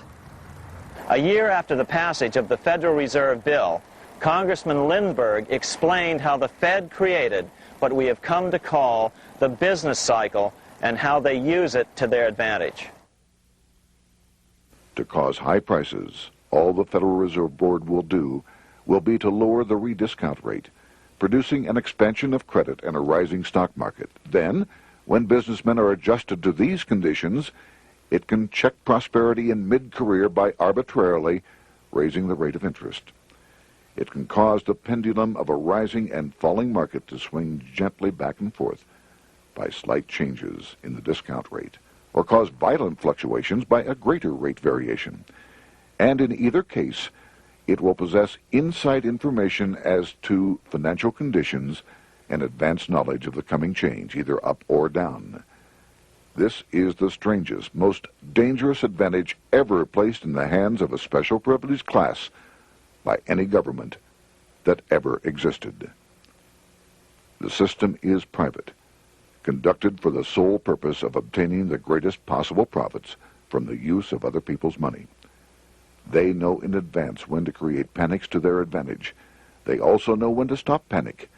Inflation and deflation work equally well for them when they control finance. Congressman Lindbergh was correct on all points. What he didn't realize was that most European nations had already fallen prey to the central bankers decades or centuries earlier. But he also mentions the interesting fact that only 1 year later, the Fed had cornered the market in gold. This is how he put it, quote, "Already, the Federal Reserve banks have cornered the gold and gold certificates," close quote. But Congressman Lindbergh was not the only critic of the Fed. Congressman Lewis McFadden, the chairman of the House Banking and Currency Committee from 1920 to 1931, remarked that the Federal Reserve Act brought about a superstate controlled by international bankers and international industrialists acting together to enslave the world for their own pleasure. Notice how McFadden saw the international character of the stockholders of the Federal Reserve. Another chairman of the House Banking and Currency Committee in the 1960s, Wright Patman from Texas, put it this way. In the United States today, we have in effect two governments. We have the duly constituted government, then we have an independent, uncontrolled, and uncoordinated government in the Federal Reserve System, operating the money powers which are reserved to Congress by the Constitution. Even the inventor of the electric light, Thomas Edison, joined the fray in criticizing the system of the Federal Reserve. If our nation can issue a dollar bond, it can issue a dollar bill. The element that makes the bond good makes the bill good also. The difference between the bond and the bill is the bond lets money brokers collect twice the amount of the bond and an additional 20%, whereas the currency pays nobody but those who contribute directly in some useful way. It is absurd to say that our country can issue $30 million in bonds and not $30 million in currency. Both are promises to pay, but one promise fattens the usurers, and the other helps the people. 3 years after the passage of the Federal Reserve Act, even President Wilson began to have second thoughts about what had been unleashed during his first term in office. We have come to be one of the worst ruled, one of the most completely controlled governments in the civilized world, no longer a government of free opinion, no longer a government by a vote of the majority, but a government by the opinion and duress of a small group of dominant men. Some of the biggest men in the United States in the field of commerce and manufacture are afraid of something. They know that there is a power somewhere so organized, so subtle, so watchful, so interlocked, so complete, so pervasive, that they had better not speak above their breath when they speak in condemnation of it. Before his death in 1924, President Wilson realized the full extent of the damage he had done to America when he confessed, "I have unwittingly ruined my government." So finally, the money changers, those who profit by manipulating the amount of money in circulation, had their privately owned central bank installed again in America. The major newspapers, which they also owned, hailed passage of the Federal Reserve Act of 1913, telling the public that now depressions could be scientifically prevented. The fact of the matter was that now depressions could be scientifically created.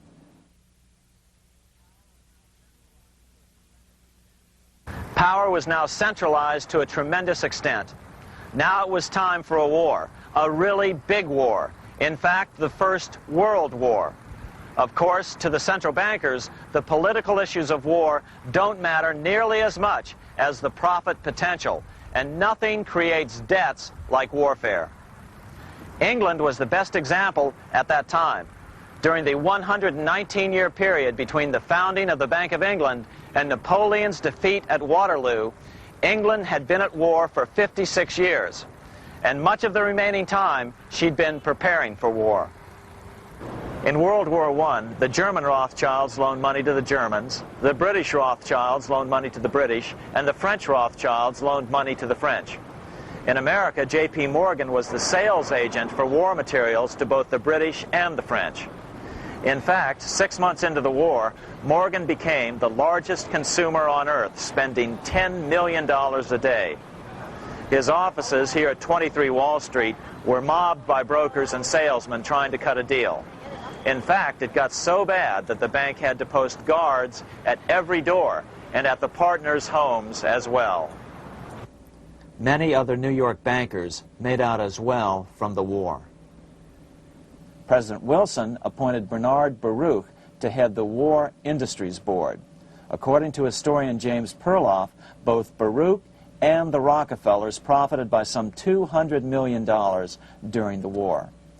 But profits were not the only motive. There was also revenge. The money changers never forgave the czars for their support of Lincoln during the Civil War. Also, Russia was the last major European nation to refuse to give in to the privately owned central bank scheme. 3 years after World War I broke out, the Russian Revolution toppled the Tsar and installed the scourge of communism. Jacob Schiff of Kuhn, Loeb and Company bragged from his deathbed that he had spent $20 million towards the defeat of the Tsar. Money was funneled from England to support the revolution as well. Why would some of the richest men in the world financially back communism, the system that was openly vowing to destroy the so-called capitalism that made them wealthy?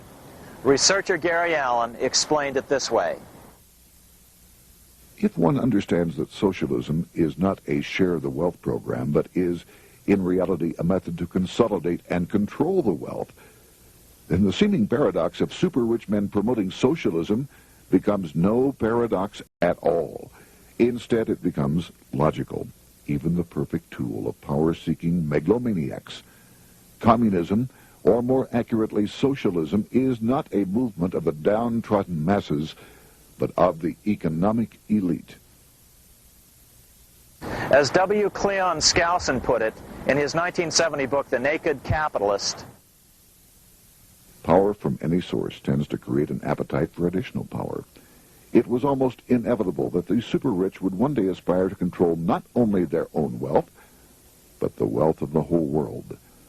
To achieve this, they were perfectly willing to feed the ambitions of the power-hungry political conspirators who were committed to the overthrow of all existing governments and the establishments of a central worldwide dictatorship. but what if these revolutionaries get out of control and try to seize power from the super-rich? After all, it was Mao Zedong who in 1938 stated his position concerning power. Political power grows out of the barrel of a gun. The Wall Street, London axis elected to take the risk. The master planners attempted to control revolutionary communist groups by feeding them vast quantities of money when they obeyed, and contracting their money supply, or even financing their opposition if they got out of control. Lenin began to understand that although he was the absolute dictator of the new Soviet Union, he was not pulling the financial strings. Someone else was silently in control. The state does not function as we desired. The car does not obey. A man is at the wheel and seems to lead it, but the car does not drive in the desired direction.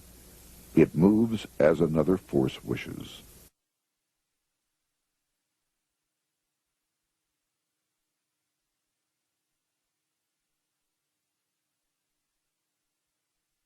Who is behind it? Representative Louis T. McFadden, the chairman of the House Banking and Currency Committee throughout the 1920s and into the Great Depression years of the 1930s, explained it this way. The course of Russian history has indeed been greatly affected by the operations of international bankers. The Soviet government has been given United States Treasury funds by the Federal Reserve Board, acting through the Chase Bank. England has drawn money from us through the Federal Reserve banks and has relent it at high rates of interest to the Soviet government. The Dnipro Dam was built with funds unlawfully taken from the United States Treasury by the corrupt and dishonest Federal Reserve Board and the Federal Reserve banks. In other words, the Fed and the Bank of England, at the behest of the international bankers who controlled them, were creating a monster, one which would fuel 7 decades of unprecedented communist revolution, warfare, and most importantly, debt. In case you think there's some chance that the money changers got communism going and then lost control, in 1992, the Washington Times reported that Russian President Boris Yeltsin was upset that most of the incoming foreign aid was being siphoned off, quote, straight back into the coffers of Western banks in debt service, close quote. No one in his right mind would claim that a war as large as World War I had a single cause. Wars are complex things with many causative factors. But on the other hand, it would also be equally foolish to ignore as a prime cause of World War I those who would profit the most from the war. The role of the money changers is no wild conspiracy theory. They had a motive, a short-ranged, self-serving motive, as well as a long-range political motive of advancing totalitarian governments, with the money changers maintaining the financial clout to control whatever politician might emerge as the leader. Next, we'll see what the money changers' ultimate political goal is for the world.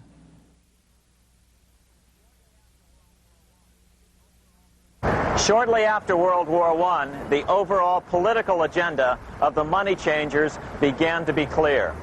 Now that they controlled national economies individually, the next step was the ultimate form of consolidation, world government. The new world government proposal was given top priority at the Paris Peace Conference after World War I. It was called the League of Nations, but much to the surprise of Paul Warburg and Bernard Baruch, who attended the peace conference with President Wilson, the world was not yet ready to dissolve national boundaries. Nationalism still beats strong in the human breast. For example, Lord Curzon, the British Foreign Secretary, called the League of Nations a good joke, even though it was the stated policy of the British government to support it.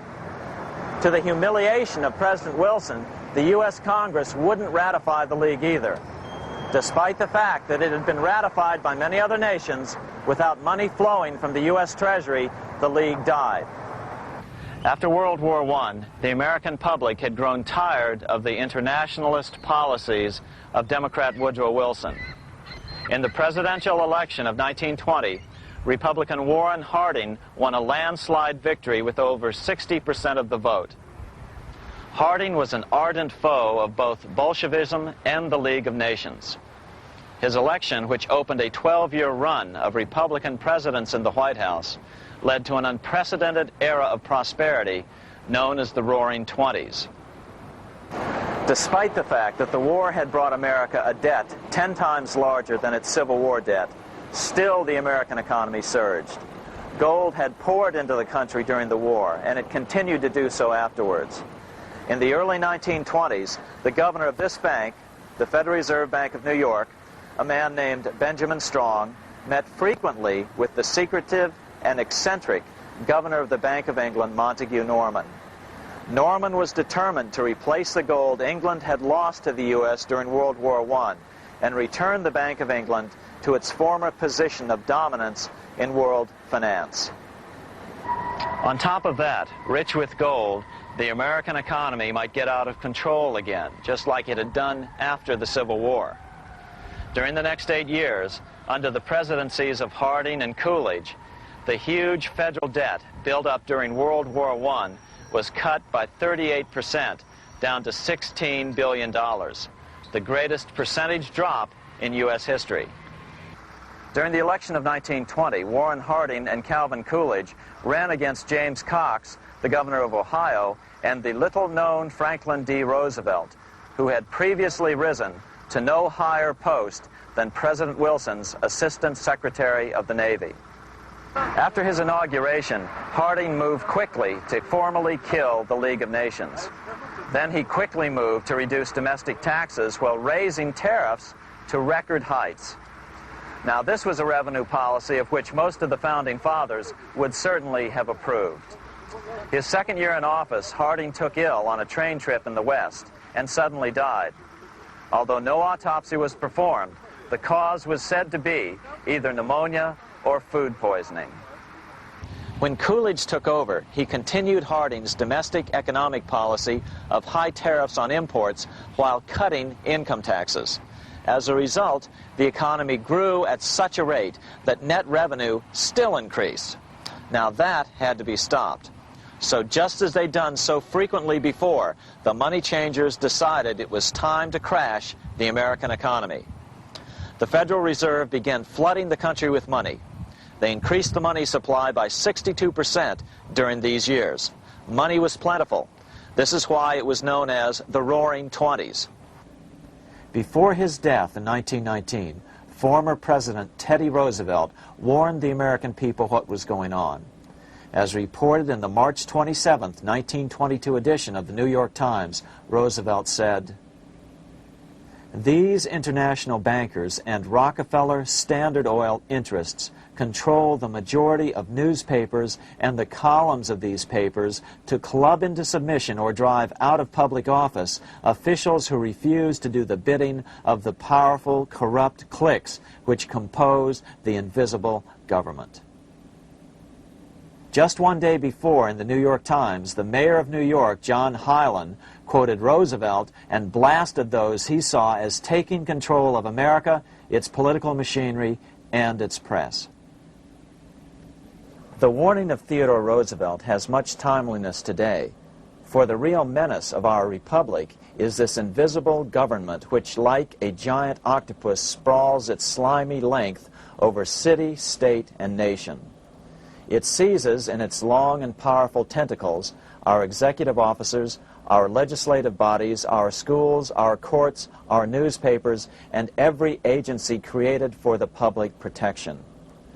To depart from mere generalizations, let me say that at the head of this octopus are the Rockefeller Standard Oil interest and a small group of powerful banking houses generally referred to as the international bankers. The little coterie of powerful international bankers virtually run the United States government for their own selfish purposes. They practically control both parties, write political platforms, make cat's paws of party leaders, use the leading men of private organizations, and resort to every device to place in nomination for high public office only such candidates as will be amenable to the dictates of corrupt big business. These international bankers and Rockefeller Standard Oil interests control the majority of newspapers and magazines in this country. Why didn't people listen to such strong warnings and demand that Congress reverse its 1913 passage of the Federal Reserve Act? Because remember, it was the 1920s. A steady increase in bank loans contributed to a rising market. In other words, just as it is today, in times of prosperity, no one wants to worry about economic issues. But there was a dark side to all this prosperity. Businesses expanded and became strung out on credit. Speculation in the booming stock market became rampant. Although everything looked rosy, it was a castle made of sand. When all was in readiness, in April of 1929, Paul Warburg, the father of the Federal Reserve, sent out a secret advisory warning his friends that a collapse and nationwide depression was certain. In August of 1929, the Fed began to tighten money. It is not a coincidence that the biographies of all the Wall Street giants of that era, John D. Rockefeller, J.P. Morgan, Bernard Baruch, etc., all marvel that they got out of the stock market just before the crash and put all their assets in cash or gold. On October 24th, 1929, the big New York bankers called in their 24-hour broker call loans. This meant that both stockbrokers and customers had to dump their stocks on the market to cover their loans, no matter what price they had to sell them for. As a result, the market tumbled, and that day was known as Black Thursday. According to John Kenneth Galbraith, writing in The Great Crash, 1929, at the height of the selling frenzy, Bernard Baruch brought Winston Churchill into the visitors' gallery of the New York Stock Exchange here to witness the panic and impress him with his power over the wild events down on the floor. Congressman Louis McFadden, chairman of the House Committee on Banking and Currency from 1920 to 1931, knew who to blame. He accused the Fed and the international bankers of orchestrating the crash. It was not accidental. It was a carefully contrived occurrence. The international bankers sought to bring about a condition of despair here so that they might emerge as rulers of us all. But McFadden went even farther. He openly accused them of causing the crash in order to steal America's gold. In February 1931, in the midst of the Depression, he put it this way. I think it can hardly be disputed that the statesmen and financiers of Europe are ready to take almost any means to reacquire rapidly the gold stock which Europe lost to America as the result of World War I. Curtis Dahl, a broker for Lehman Brothers, was on the floor of the New York Stock Exchange the day of the crash. In his 1970 book, FDR, My Exploited Father-in-Law, he explained that the crash was triggered by the planned sudden shortage of call money in the New York money market. Actually, it was the calculated shearing of the public by the world money powers triggered by the planned sudden shortage of call money in the New York money market. Within a few weeks, $3 billion of wealth simply seemed to vanish. Within a year, $40 billion had been lost. But did it really disappear? Or was it simply consolidated in fewer hands?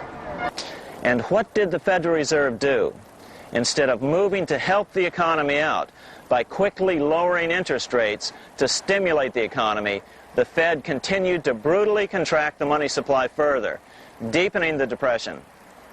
Between 1929 and 1933, the Fed reduced the money supply by an additional 33%. Although most Americans have never heard that the Fed was the cause of the Depression, this is well known among top economists. Milton Friedman, the Nobel Prize-winning economist now of Stanford University, said the same thing in a National Public Radio interview in January of 1996. The Federal Reserve definitely caused the Great Depression by contracting the amount of currency in circulation by 1/3 from 1929 to 1933. But the money lost by most Americans during the Depression didn't just vanish. It was just redistributed into the hands of those who had gotten out just before the crash and had purchased gold, which is always a safe place to put your money just before a depression. But America's money also went overseas. Incredibly, as President Hoover was heroically trying to rescue banks and prop up businesses, with millions of Americans starving as the Great Depression deepened, millions of dollars were being spent rebuilding Germany from damage sustained during World War I. 8 years before Hitler would invade Poland, Representative Louis McFadden, chairman of the House Banking and Currency Committee, warned Congress that Americans were paying for Hitler's rise to power. After World War I, Germany fell into the hands of the German international bankers. Those bankers bought her, and they now own her lock, stock, and barrel. They have purchased her industries, they have mortgages on her soil, they control her production, they control all her public utilities. The international German bankers have subsidized the present government of Germany, and they have also supplied every dollar of the money Adolf Hitler has used in his lavish campaign to build up a threat to the government of Brüning. When Brüning fails to obey the orders of the German international bankers, Hitler is brought forth to scare the Germans into submission. Through the Federal Reserve Board, over $30 billion of American money has been pumped into Germany. You have all heard of the spending that's taken place in Germany. Modernistic dwellings, her great planetariums, her gymnasiums, her swimming pools, her fine public highways, her perfect factories. All this was done on our money. All this was given to Germany through the Federal Reserve Board. The Federal Reserve Board has pumped so many billions of dollars into Germany that they dare not name the total. Franklin D. Roosevelt was swept into office during the 1932 presidential election. Once Roosevelt was in office, however, sweeping emergency banking measures were immediately announced, which did nothing but increase the Fed's power over the money supply. Then, and only then, did the Fed finally begin to loosen the purse strings and feed new money out to the starving American people. At first, Roosevelt railed against the money changers as being the cause of the Depression. Believe it or not, this is what he said on March 4th, 1933, in his inaugural address. Practices of the unscrupulous money changers stand indicted in the court of public opinion, rejected by the hearts and minds of men. The money changers have fled from their high seats in the temple of our civilization. But 2 days later, Roosevelt declared a bank holiday and closed all banks. Later that year, Roosevelt outlawed private ownership of all gold bullion and all gold coins with the exception of rare coins. Most of the gold in the hands of the average American was in the form of gold coins. The new decree was, in effect, a confiscation. Those who didn't comply risk as much as 10 years in prison and a $10,000 fine, the equivalent of $100,000 today. Out in small-town America, some people didn't trust Roosevelt's order. Many were torn between keeping their hard-earned wealth or obeying the government. Those who did turn in their gold were paid the official price for it, $20.66 per ounce. So unpopular was the confiscation order that no one anywhere in government would take credit for authoring it. No congressman claimed it. At the signing ceremony, President Roosevelt made it clear to all present that he was not the author of it and publicly stated that he had not ever read it. Even his Secretary of the Treasury said he'd never read it either, saying it was, quote, what the experts wanted.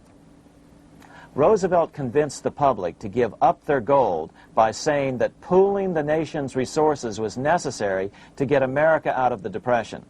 With great fanfare, he ordered a new bullion depository built to hold the mountain of gold the U.S. government was illegally confiscating. By 1936, the U.S. bullion depository at Fort Knox was completed, and in January 1937, the gold began to flow into it. The rip-off of the ages was about to proceed. In 1935, once the gold had all been turned in, the official price of gold was suddenly raised to $35 per ounce. But the catch was, only foreigners could sell their gold at the new higher price. The money changers who had heeded Warburg's note and gotten out of the stock market just before the crash and bought gold at $20.66 per ounce, then shipped it to London, could now bring it back and sell it back to the government, nearly doubling their money while the average American starved. The Fort Knox Bullion Depository sits here in the middle of the Fort Knox Military Reservation, 30 miles southwest of Louisville, Kentucky. This was as close as we were permitted to get to the depository despite years of letters from members of Congress to allow our film crew inside. The 4-acre grounds immediately surrounding the building are guarded by an electrified steel fence, an open moat, and 4 machine-gun-armed guard pillboxes at the structure's corners. When the gold began arriving on January 13, 1937, there was unprecedented security. Thousands of official guests watched the arrival of a 9-car train from Philadelphia, guarded by armed soldiers, postal inspectors, Secret Servicemen, and guards from the U.S. Mint. It was all great theater. America's gold supply from across the land had been pooled, supposedly for the public benefit, and then safely tucked into Fort Knox. But all that security would soon be breached by the government itself. Now the stage was set for a really big war, one which would pile up debt far beyond that of World War I. For example, in 1944 alone, the U.S. national income was only $183 billion, yet $103 billion was spent on the war. This was 30 times the spending rate during World War I. In fact, the American taxpayer picked up 55% of the total Allied cost of the war. But equally important, virtually every nation involved in World War II greatly multiplied their debt. In the U.S., for example, federal debt went from $43 billion in 1940 up to $257 billion in 1950, an increase of 598%. Between 1940 and 1950, Japanese debt swelled 1,348%.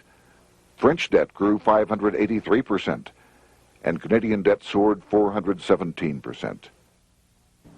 After the war, the world was now divided into 2 economic camps: communist command economies on the one hand versus monopoly capitalists on the other, set to fight it out in one perpetual and highly profitable arms race.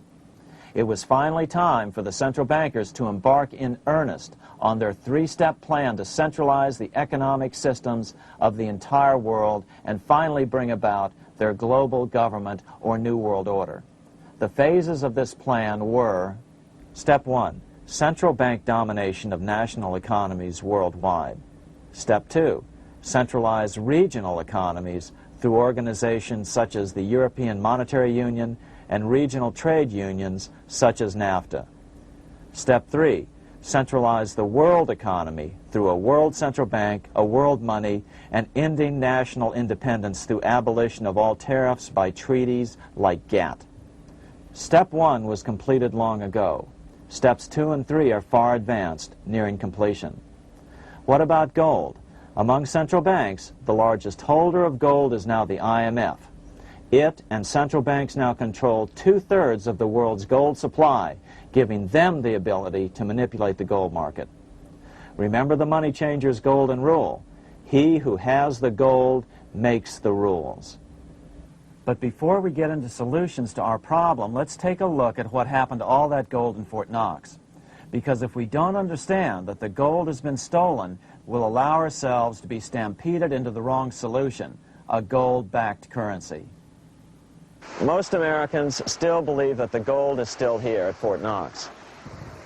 At the end of World War II, Fort Knox contained over 700 million ounces of gold, an incredible 70% of all the gold in the world. How much remains? No one knows. Despite the fact that federal law requires an annual physical audit of Fort Knox gold, the Treasury has consistently refused to conduct one. The truth is that a reliable audit of whatever remains here has not been conducted since President Eisenhower ordered one in 1953. Where did America's gold in Fort Knox go? Over the years, it was sold off to European money changers at the $35 per ounce price. Remember, this was during a time when it was illegal for Americans to buy any of their own gold from Fort Knox. In fact, there was a very infamous case where the Firestone family set up a string of dummy corporations to purchase Fort Knox gold and keep it in Switzerland, never hitting U.S. shores. They were eventually caught, however, and successfully prosecuted. Finally, by 1971, all the pure gold had been secretly removed from Fort Knox, drained back to London. Once the gold was gone from Fort Knox, President Nixon closed the gold window by repealing Roosevelt's Gold Reserve Act of 1934, finally making it legal once again for Americans to buy gold. Naturally, gold prices immediately began to soar. 9 years later, gold sold for $880 per ounce, 25 times what the gold in Fort Knox was sold for. One would think that eventually someone in the government would get wind of what was happening and blow the whistle. The largest fortune in the history of the world stolen. Shades of the old James Bond film, Goldfinger. Well, as a matter of fact, Ian Fleming, the author of the James Bond series, was head of the British counterintelligence service, MI5. Some believe in the intelligence community that he wrote much of his fiction as a warning, as many authors of fiction do. If the removal of all the good delivery gold from Fort Knox can be viewed as a deliberate raid on the U.S. Treasury, then such an operation might well have been years in the making, namely 40 years. Certainly enough time for Fleming to get wind of it and try to prevent it. So just how did the story of the Fort Knox gold robbery get out? It all started with an article in a New York periodical in 1974. The article charged that the Rockefeller family was manipulating the Federal Reserve to sell off Fort Knox gold at bargain basement prices to anonymous European speculators. 3 days later, the anonymous source of the story, Louise Auchincloss Boyer, mysteriously fell to her death from the window of her 10th floor apartment in New York. How would Mrs. Boyer have known of the Rockefeller connection to the Fort Knox gold heist? She was the longtime secretary of Nelson Rockefeller. For the next 14 years, this man, Ed Durrell, a wealthy Ohio industrialist, devoted himself to a quest for the truth concerning the Fort Knox gold. He wrote thousands of letters to over 1,000 government and banking officials, trying to find out how much gold was really left and where the rest of it had gone. Edith Roosevelt, the granddaughter of President Teddy Roosevelt, questioned the actions of the government in a March 1975 edition of the New Hampshire Sunday News. Allegations of missing gold from our Fort Knox vaults are being widely discussed in European financial circles. But what is puzzling is that the administration is not hastening to demonstrate conclusively that there is no cause for concern over our gold treasure, if indeed it is in a position to do so. Unfortunately, Ed Durrell never did accomplish his primary goal, a full audit of the gold reserves in Fort Knox. It's incredible that the world's greatest treasure has had little accounting or auditing. This gold belonged to the American people, not the Federal Reserve and their foreign owners. One thing is certain, the government could blow all of this speculation away in a few days with a well-publicized audit under the searing lights of media cameras. it has chosen not to do so. One must conclude that they are afraid of the truth such an audit would reveal. What is the government so afraid of? Here's the answer. When President Ronald Reagan took office in 1981, his conservative friends urged him to study the feasibility of returning to a gold standard as the only way to curb government spending. It sounded like a reasonable alternative, so President Reagan appointed a group of men called the Gold Commission to study the situation and report back to Congress. What Reagan's Gold Commission reported back to Congress in 1982 was the following shocking revelation concerning gold. The U.S. Treasury owned no gold at all. All the gold that was left in Fort Knox was now owned by the Federal Reserve, a group of private bankers, as collateral against the national debt. The truth of the matter is that never before has so much money been stolen from the hands of the general public and put into the hands of a small group of private investors, the money changers.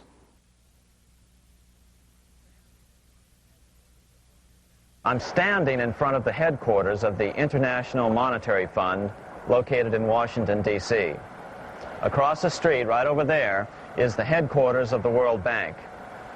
What are these organizations and who controls them, and most importantly, are they about to create a huge worldwide depression? Let us step back in time for a moment to the aftermath of World War I. People were tired of war, so under the guise of peacemaking, the international bankers devised a plan to consolidate power even further. Claiming only an international government would stem the tide of world wars, the money changers pushed forward a proposal for world government which stood on three legs. A world central bank to be called the Bank of International Settlements, a world judiciary to be called the World Court located in The Hague, the Netherlands, and a world executive and legislature to be called the League of Nations. As President Clinton's mentor, Georgetown historian Carroll Quigley wrote in his 1966 book, Tragedy and Hope, the powers of financial capitalism had a far-reaching plan, nothing less than to create a world system of financial control in private hands, able to dominate the political system of each country and the economy of the world as a whole. This system was to be controlled in a feudalistic fashion by the central banks of the world, acting in concert by secret agreements arrived at in frequent meetings and conferences. The apex of the system was to be the Bank for International Settlements in Basel, Switzerland, a private bank owned and controlled by the world central banks, which were themselves private corporations. Each central bank sought to dominate its government by its ability to control treasury loans, to manipulate foreign exchanges, to influence the level of economic activity in the country, and to influence cooperative politicians by subsequent economic rewards in the business world. Despite intense pressure from the international bankers and the press, a handful of U.S. senators, led by Senator Henry Cabot Lodge, kept the U.S. out of these schemes. Without U.S. participation, the League was doomed.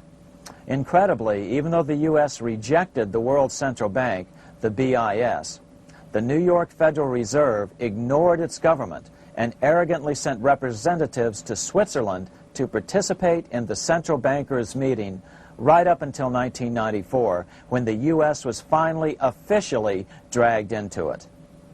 Their world government schemes thwarted, the bankers resorted to the old formula, another war to wear down the resistance to world government while reaping handsome profits.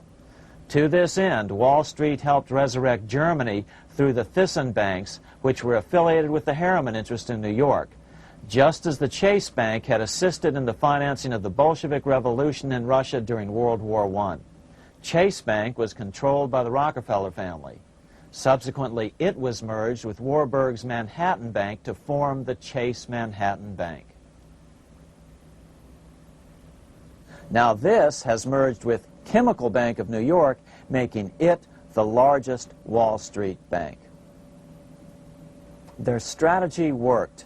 Even before World War II was over, world government was back on track. In 1944, at Bretton Woods, New Hampshire, the International Monetary Fund and the World Bank were approved with full U.S. participation.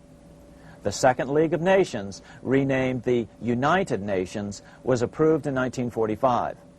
Soon, a new international court system was functioning as well. All effective opposition to these international bodies before the war had evaporated in the heat of war, just as planned. These new organizations simply repeated on a world scale what the National Banking Act of 1864 and the Federal Reserve Act of 1913 had established in the U.S. They created a banking cartel composed of the world's central banks, which gradually assumed the power to dictate credit policies to the banks of all the nations. For example, just as the Federal Reserve Act authorized the creation of a new national fiat currency called Federal Reserve Notes, the IMF has been given the authority to issue a world fiat money called Special Drawing Rights, or SDRs. To date, the IMF has created in excess of $30 billion worth of SDRs. Member nations are being pressured to make their currencies fully exchangeable for SDRs. In 1968, Congress approved laws authorizing the Fed to accept SDRs as reserves in the U.S. and to issue Federal Reserve notes in exchange for SDRs.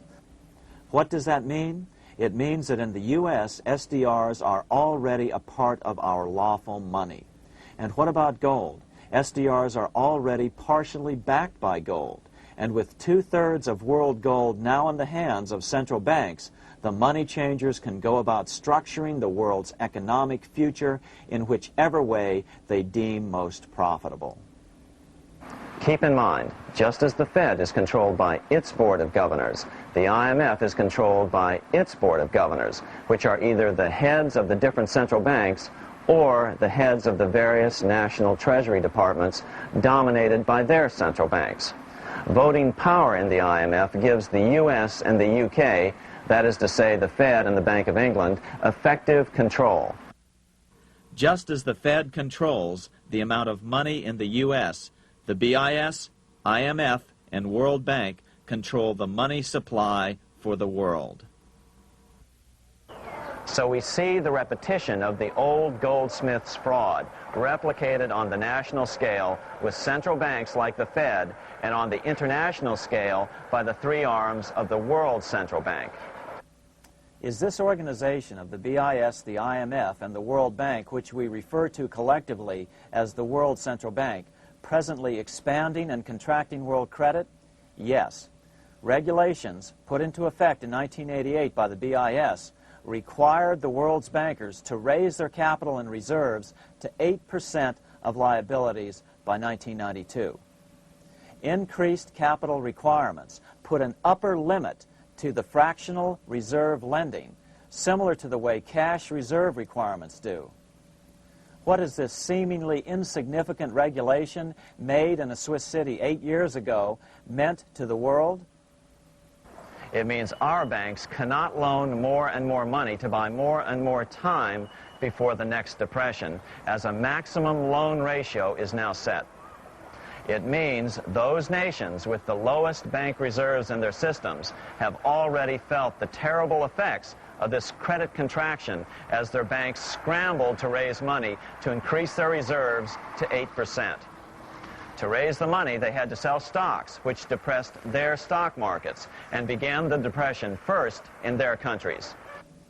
Japan, which in 1988 had among the lowest capital and reserve requirements and thus was the most affected by the regulation, has experienced a financial crash which began almost immediately in 1989, which has wiped out a staggering 50% of the value of its stock market since 1990 and 60% of the value of its commercial real estate. The Bank of Japan has lowered its interest rates to 1/2 of 1%, practically giving away money to resurrect the economy, but still the depression worsens. Due to the $20 billion U.S. bailout of Mexico, the financial collapse in that nation is already known here. Yet despite the bailout, the economy continues to be a disaster. One huge debt after another is rolled over as new loans are being made simply to enable Mexico to pay the interest on the old loans. In the south of Mexico, the poor have been in open revolt as every spare peso is being siphoned out of the country to make interest payments. It is important to note that a radical transfer of power is taking place as nations become subservient to a supranational world central bank controlled by a handful of the world's richest bankers. As the IMF creates more and more SDRs by the stroke of a pen on IMF ledgers, more and more nations borrow them to pay interest on their mounting debts and gradually fall under the control of the faceless bureaucrats of the World Central Bank. As the worldwide depression worsens and spreads, this will give the World Central Bank the power of economic life and death over these nations. It will decide which nations will be permitted to receive further loans and which nations will starve. Despite all the rhetoric about development and the alleviation of poverty, the result is a steady transfer of wealth from the debtor nations to the money changers' central banks which control the IMF and the World Bank. For example, in 1992, the third world debtor nations, which borrowed from the World Bank, paid $198 million more to the central banks of the developed nations for World Bank-funded purposes than they received from the World Bank. All this increases their permanent debt in exchange for temporary relief of poverty caused by prior borrowings. Already, these repayments exceed the amount of the new loans.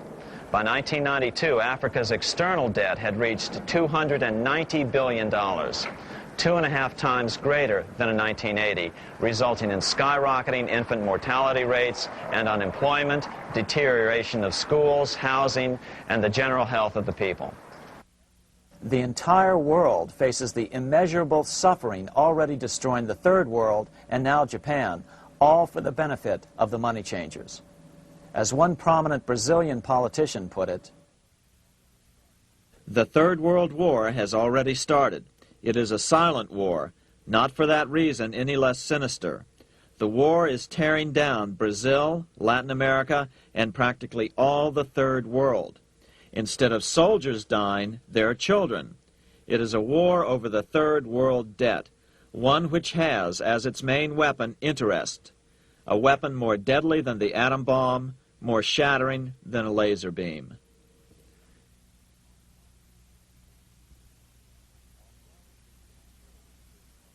Although it would be absurd to ignore the pivotal role played by influential families such as the Rothschilds, the Warburgs, the Schiffs, the Morgans, and the Rockefellers in any review of the history of central banking and fractional banking, keep in mind, by now, central banks and the large commercial banks are up to 3 centuries old and deeply entrenched in the economic life of many nations. These banks are no longer dependent on clever individuals such as a Nathan Rothschild.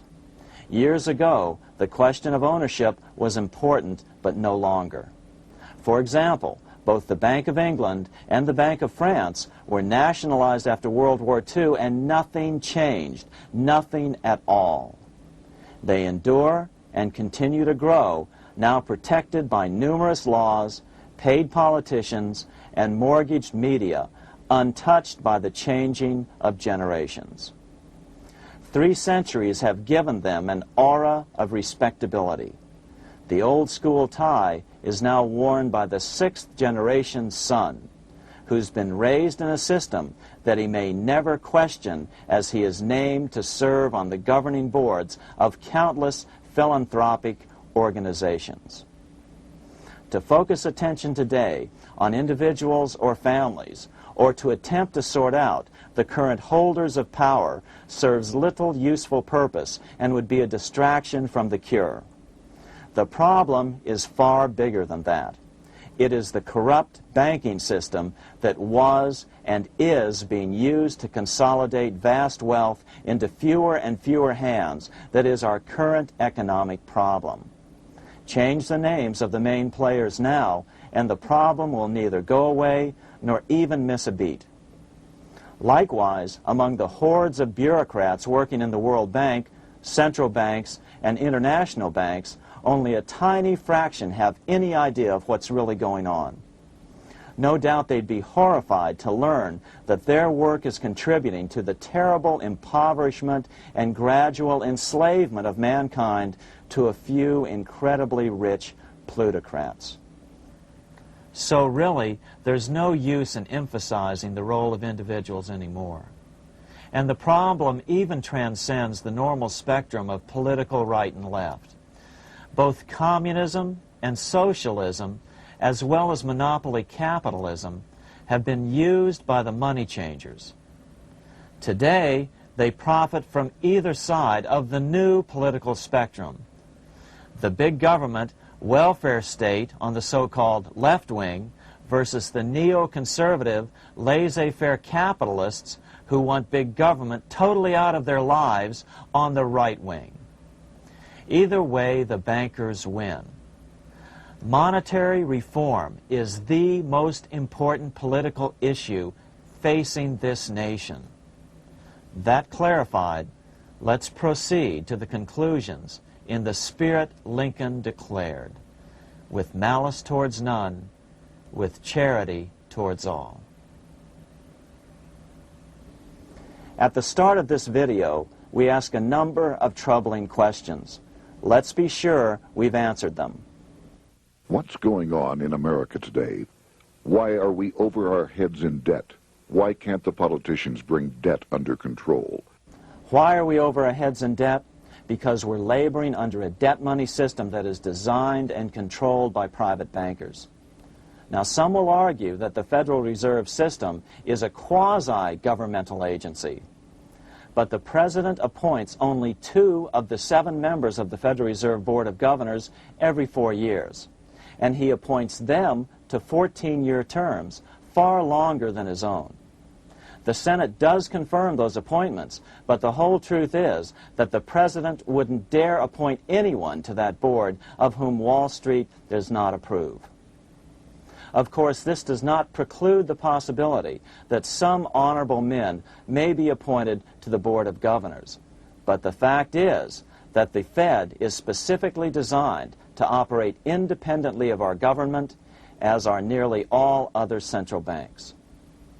Some argue that the Fed promotes monetary stability.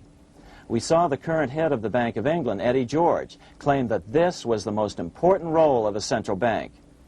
In fact, the Fed's record of stabilizing the economy shows it to be a miserable failure in this regard. Within the first 25 years of its existence, the Fed caused 3 major economic downturns, including the Great Depression, and for the last 30 years has shepherded the American economy into a period of unprecedented inflation. Again, this is not some wild conspiracy theory. It's a well-known fact among top economists. As Nobel Prize-winning economist Milton Friedman put it, the stock of money, prices, and output was decidedly more unstable after the establishment of the Federal Reserve System than before. The most dramatic period of instability in output was, of course, the period between the 2 wars, which includes the severe monetary contractions of 1920-21, 1929-33, and 1937-38. No other 20-year period in American history contains as many as 3 such severe contractions. This evidence persuades me that at least a third of the price rise during and just after World War I is attributable to the establishment of the Federal Reserve System, and that the severity of each of the major contractions, 1920-21, 1929-33, and 1937-38, is directly attributable to acts of commission and omission by the reserve authorities. Any system which gives so much power and so much discretion to a few men so that mistakes, excusable or not, can have such far-reaching effects is a bad system. It is a bad system to believers in freedom just because it gives a few men such power without any effective check by the body politic. This is the key political argument against an independent central bank. To paraphrase Clemenceau, money is much too serious a matter to be left to the central bankers. We must learn from our history before it is too late. Why can't politicians control the federal debt? Because all our money is created out of debt. Again, it's a debt money system. Our money is created initially by the purchase of U.S. bonds. The public buys bonds like savings bonds, the banks buy bonds, foreigners buy bonds, and when the Fed wants to create more money in the system, it buys bonds, but pays for them with a simple bookkeeping entry which it creates out of nothing. Then this new money created by the Fed is multiplied by a factor of 10 by the banks thanks to the fractional reserve principle. So although the banks don't create currency, they do create checkbook money or deposits by making new loans. They even invest some of this created money. In fact, over $1 trillion of this privately created money has been used to purchase U.S. bonds on the open market, which provides the banks with roughly $50 billion in interest, risk-free, each year, less the interest they pay to some depositors. In this way, through fractional reserve lending, banks create over 90% of the money and therefore cause over 90% of our inflation. What can we do about all this? Fortunately, there's a way to fix the problem fairly easily, speedily, and without any serious financial problems. We can get our country totally out of debt in 1 to 2 years by simply paying off these U.S. bonds with debt-free U.S. notes, just like Lincoln issued. Of course, that by itself would create tremendous inflation, since our currency is presently multiplied by the fractional reserve banking system. But here's the ingenious solution, advanced in part by Milton Friedman, to keep the money supply stable and avoid inflation and deflation while the debt is retired.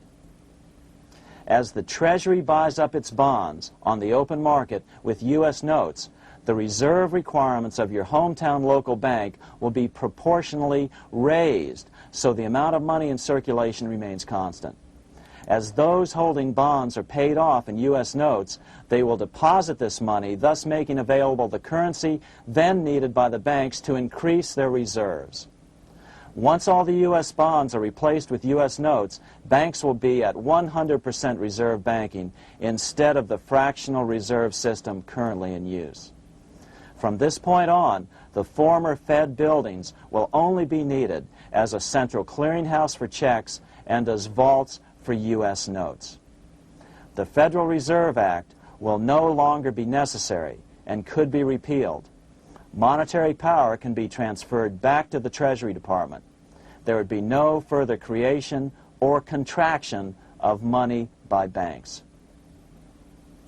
By doing it this way, our national debt can be paid off in a single year or so, and the Fed and fractional reserve banking abolished, without national bankruptcy, financial collapse, inflation or deflation, or any significant change in the way the average American goes about his business. To the average person, the primary difference would be that for the first time since the Federal Reserve Act was passed in 1913, taxes would begin to go down. Now there's a real national blessing for you, rather than for Hamilton's banker friends. Now let's take a look at these proposals in more detail. Here are the main provisions of a Monetary Reform Act which needs to be passed by Congress. We've drafted a proposed Monetary Reform Act which follows at the end of this tape. Of course, variations with the same results would be equally welcome. 1. Pay off the debt with debt-free U.S. notes. As Thomas Edison put it, if the U.S. can issue a dollar bond, it can issue a dollar bill. They both rest purely on the faith and credit of the United States government. This amounts to a simple substitution of one type of government obligation for another. One bears interest, the other doesn't. Federal Reserve notes could be used for this as well, but could not be printed after the Fed's abolished as we propose, so we suggest using U.S. notes instead. 2. Abolish fractional reserve banking. As the debt is paid off, the reserve requirements of all banks and financial institutions would be raised proportionally at the same time to absorb the new U.S. notes, which would be deposited and become the bank's increased reserves. Towards the end of the first year of the transition period, the remaining liabilities of financial institutions would be assumed or acquired by the U.S. government in a one-time operation. In other words, they too would eventually be paid off with debt-free U.S. notes in order to keep the total money supply stable. At the end of the first year or so, all of the national debt would be paid, and we could start enjoying the benefits of full reserve banking. The Fed would be obsolete, an anachronism. 3. Repeal the Federal Reserve Act of 1913 and the National Banking Act of 1864. These acts delegate the money power to a private banking monopoly. They must be repealed, and the money power handed back to the Department of Treasury, where they were initially under President Abraham Lincoln. No banker or person in any way affiliated with financial institutions should be allowed to regulate banking. After the first two reforms, these acts would serve no useful purpose anyway, since they relate to a fractional reserve banking system. 4. Withdraw the U.S. from the IMF, the BIS, and the World Bank. These institutions, like the Federal Reserve, are designed to further centralize the power of the international bankers over the world's economy, and the U.S. must withdraw from them. Their harmless functions, such as currency exchange, can be accomplished either nationally or in new organizations limited to those functions. Such a monetary reform act would guarantee that the amount of money in circulation would stay very stable, causing neither inflation nor deflation. Remember, for the last 3 decades, the Fed has doubled the American money supply every 10 years. That fact and fractional reserve banking are the real causes of inflation and the reduction in our buying power, a hidden tax. These and other taxes are the real reasons both parents now have to work just to get by. The money supply should increase slowly to keep prices stable, roughly in proportion to population growth, about 3% per year, not at the whim of a group of bankers meeting in secret. In fact, all future decisions on how much money will be in the American economy must be made based on statistics of population growth and the price level index. The new monetary regulators and the Treasury Department, perhaps called the Monetary Committee, would have absolutely no discretion in this matter except in time of declared war. This would ensure a steady, stable money growth of roughly 3% per year, resulting in stable prices and no sharp changes in the money supply. To make certain the process is completely open and honest, all deliberations would be public, not secret, as meetings of the Fed's Board of Governors are today. How do we know this will work?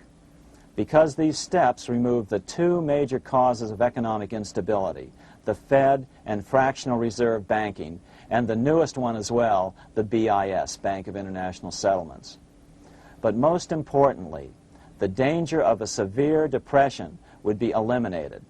Let's listen to Milton Friedman on the single cause of severe economic depressions.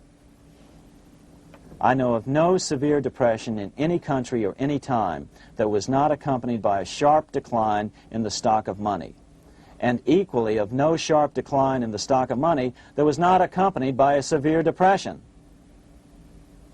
Issuing our own currency is not a radical solution. It's been advocated by Presidents Jefferson, Madison, Jackson, Van Buren, and Lincoln. But it's been used at different times throughout Europe as well. Perhaps the best example is one of the small islands off the coast of France in the English Channel. Called Guernsey, It's been using debt-free money issues to pay for large building projects for nearly 200 years. Here we are on Guernsey, and this is the Guernsey flower and vegetable market. Guernsey is one of the most successful examples of just how well a debt-free money system can work. In 1815, a committee was appointed to investigate how best to finance this new market.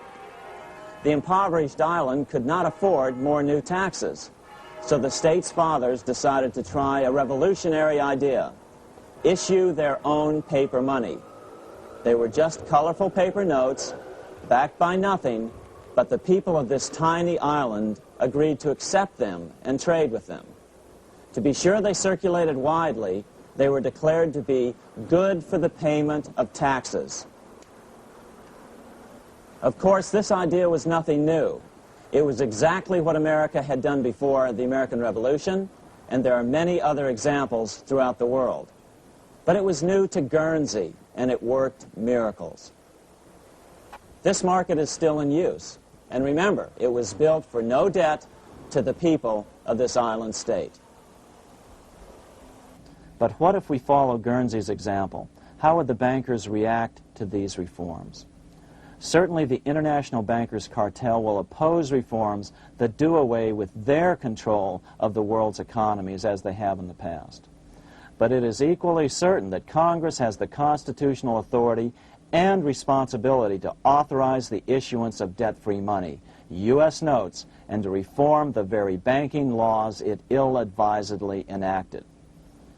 Undoubtedly, the bankers will claim that issuing debt-free money will cause severe inflation or make other dire predictions. But remember, it is fractional reserve banking which is the real cause of over 90% of all inflation, not whether debt-free U.S. notes are used to pay for government deficits. In the current system, any spending excesses on the part of Congress are turned into more debt bonds, and the 10% purchased by the Fed are then multiplied many times over by the bankers, causing over 90% of all inflation. Our fractional reserve and debt-based banking system is the problem. We must ignore its inevitable resistance to reform and remain firm until the cure is complete.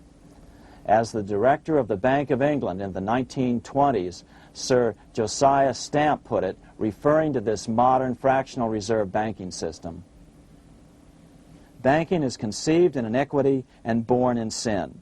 Bankers own the earth.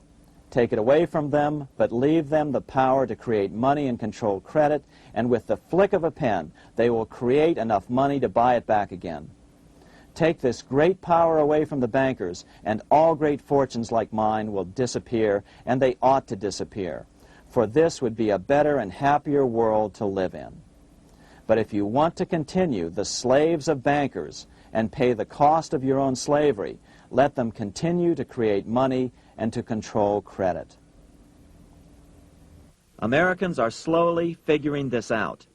Today, over 3,200 cities and counties have endorsed the proposal of a non-profit organization called Sovereignty. The Sovereignty movement calls for Congress to authorize the Secretary of the Treasury to issue $90 billion per year of U.S. notes, not Federal Reserve notes nor debt-based bonds, to loan money interest-free to cities, counties, and school districts for needed capital improvements. Remarkably, and to their praise, the Community Bankers Association of Illinois, representing 515 member banks, has endorsed this sovereignty proposal, a good step in the right direction. As Milton Friedman has repeatedly pointed out, no severe depression can occur without a severe contraction of money. In our system, only the Fed, the Bank of International Settlements, with U.S. bankers' cooperation, or a combination of the largest Wall Street banks could cause a depression. In other words, our economy is so huge and resilient, a depression just can't happen by accident. Unless we reform our banking system, they will always have that power. They can pull the plug on our economy anytime they choose. The only solution is to abolish the Fed and the fractional reserve banking system and withdraw from the BIS. Only that will break the power of the international bankers over our economy. And keep in mind, a stock market crash itself cannot cause a severe depression. Only the severe contraction of our money supply can cause a severe depression. The stock market crash of 1929 only wiped out market speculators, mostly the small to medium ones, resulting in $3 billion in wealth changing hands. But it served as a smokescreen for a 33% contraction in credit by the Fed over the next 4 years, which resulted in over $40 billion in wealth from the American middle class being transferred to the big banks. Then, despite impotent howls of protest from a divided Congress, the independent Fed kept the money supply contracted for a full decade. Only World War II ended the terrible suffering the Fed inflicted on the American people. In a depression, the remaining wealth of the debt-burdened American middle class will be wiped out by unemployment, declining wages, and the resulting foreclosures. If we start to act to reform our monetary system, the money changers may do what they did in 1929 and then the 1930s, crash the stock market and use that as a smokescreen while contracting the money supply. But if we're determined to fight to regain control over our money, we can come out of it fairly quickly, perhaps in only a very few months, as U.S. notes begin to circulate and replace the money withdrawn by the bankers. The longer we wait, the greater the danger we'll permanently lose control of our nation. But some still wonder why the international bankers would want to cause a depression. Wouldn't that be killing the goose that is currently laying all those golden interest eggs? Remember what Larry Bates said at the first of this videotape. You see, in periods of economic upheaval, in economic crisis, wealth is not destroyed. It is merely transferred. Do we have any hints as to what the money changers have in store for us? Here's what David Rockefeller, the chairman of Chase Manhattan Bank, the largest Wall Street bank, had to say. We are on the verge of a global transformation. All we need is the right major crisis and the nation will accept the New World Order. So, crisis is needed to fulfill their plans quickly. The only question is when the crisis will occur. Fortunately, we probably have a little time. It's unlikely that this crisis will occur before the 1996 elections, but after that, the danger begins rising. But whether or not they decide to cause a crash or a depression through relentless increases in taxes and the loss of hundreds of thousands of jobs being sent overseas thanks to trade agreements such as GATT and NAFTA, the American middle class is an endangered species. Cheaper labor, including slave labor in Red China, which Harry Wu has heroically documented, is being used to compete with American labor. In other words, money is being consolidated in fewer and fewer hands as never before in the history of this nation or the world. Without reform, the American middle class will soon be extinct, leaving only the very rich few and the very many poor, as has already occurred in most of the world.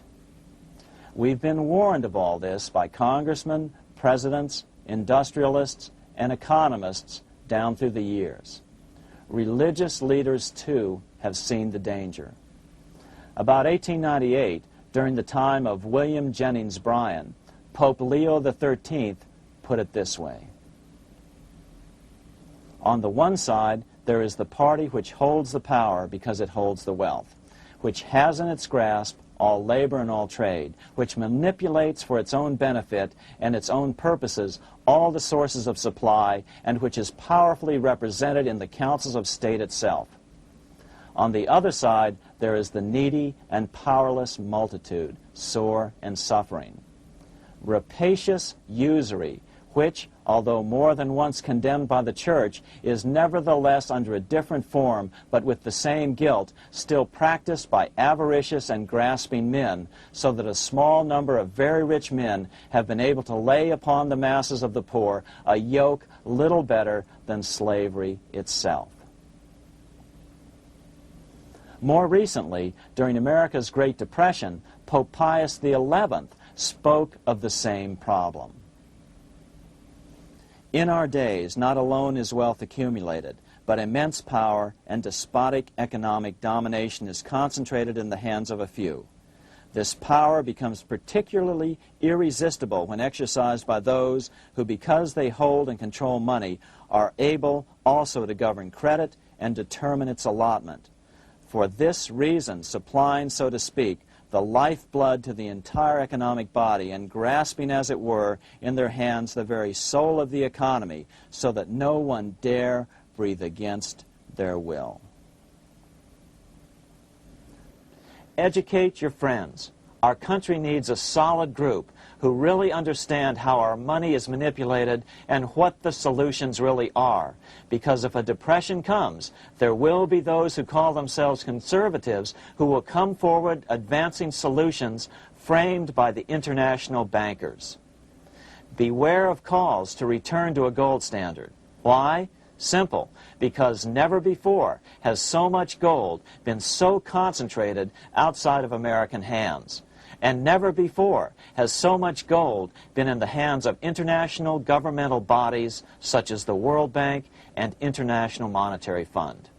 A gold-backed currency usually brings despair to a nation, and to return to it would certainly be a false solution in our case. Remember, we had a gold-backed currency in 1929 and during the first 4 years of the Great Depression. Likewise, beware of any plans advanced for a regional or world currency. This is the international bankers' Trojan horse.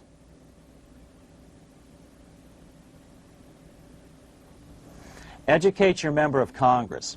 It only takes a few persuasive members to make the others pay attention. Most congressmen just don't understand the system. Some understand it, but are so influenced by bank-packed contributions that they ignore it, not realizing the gravity of their neglect.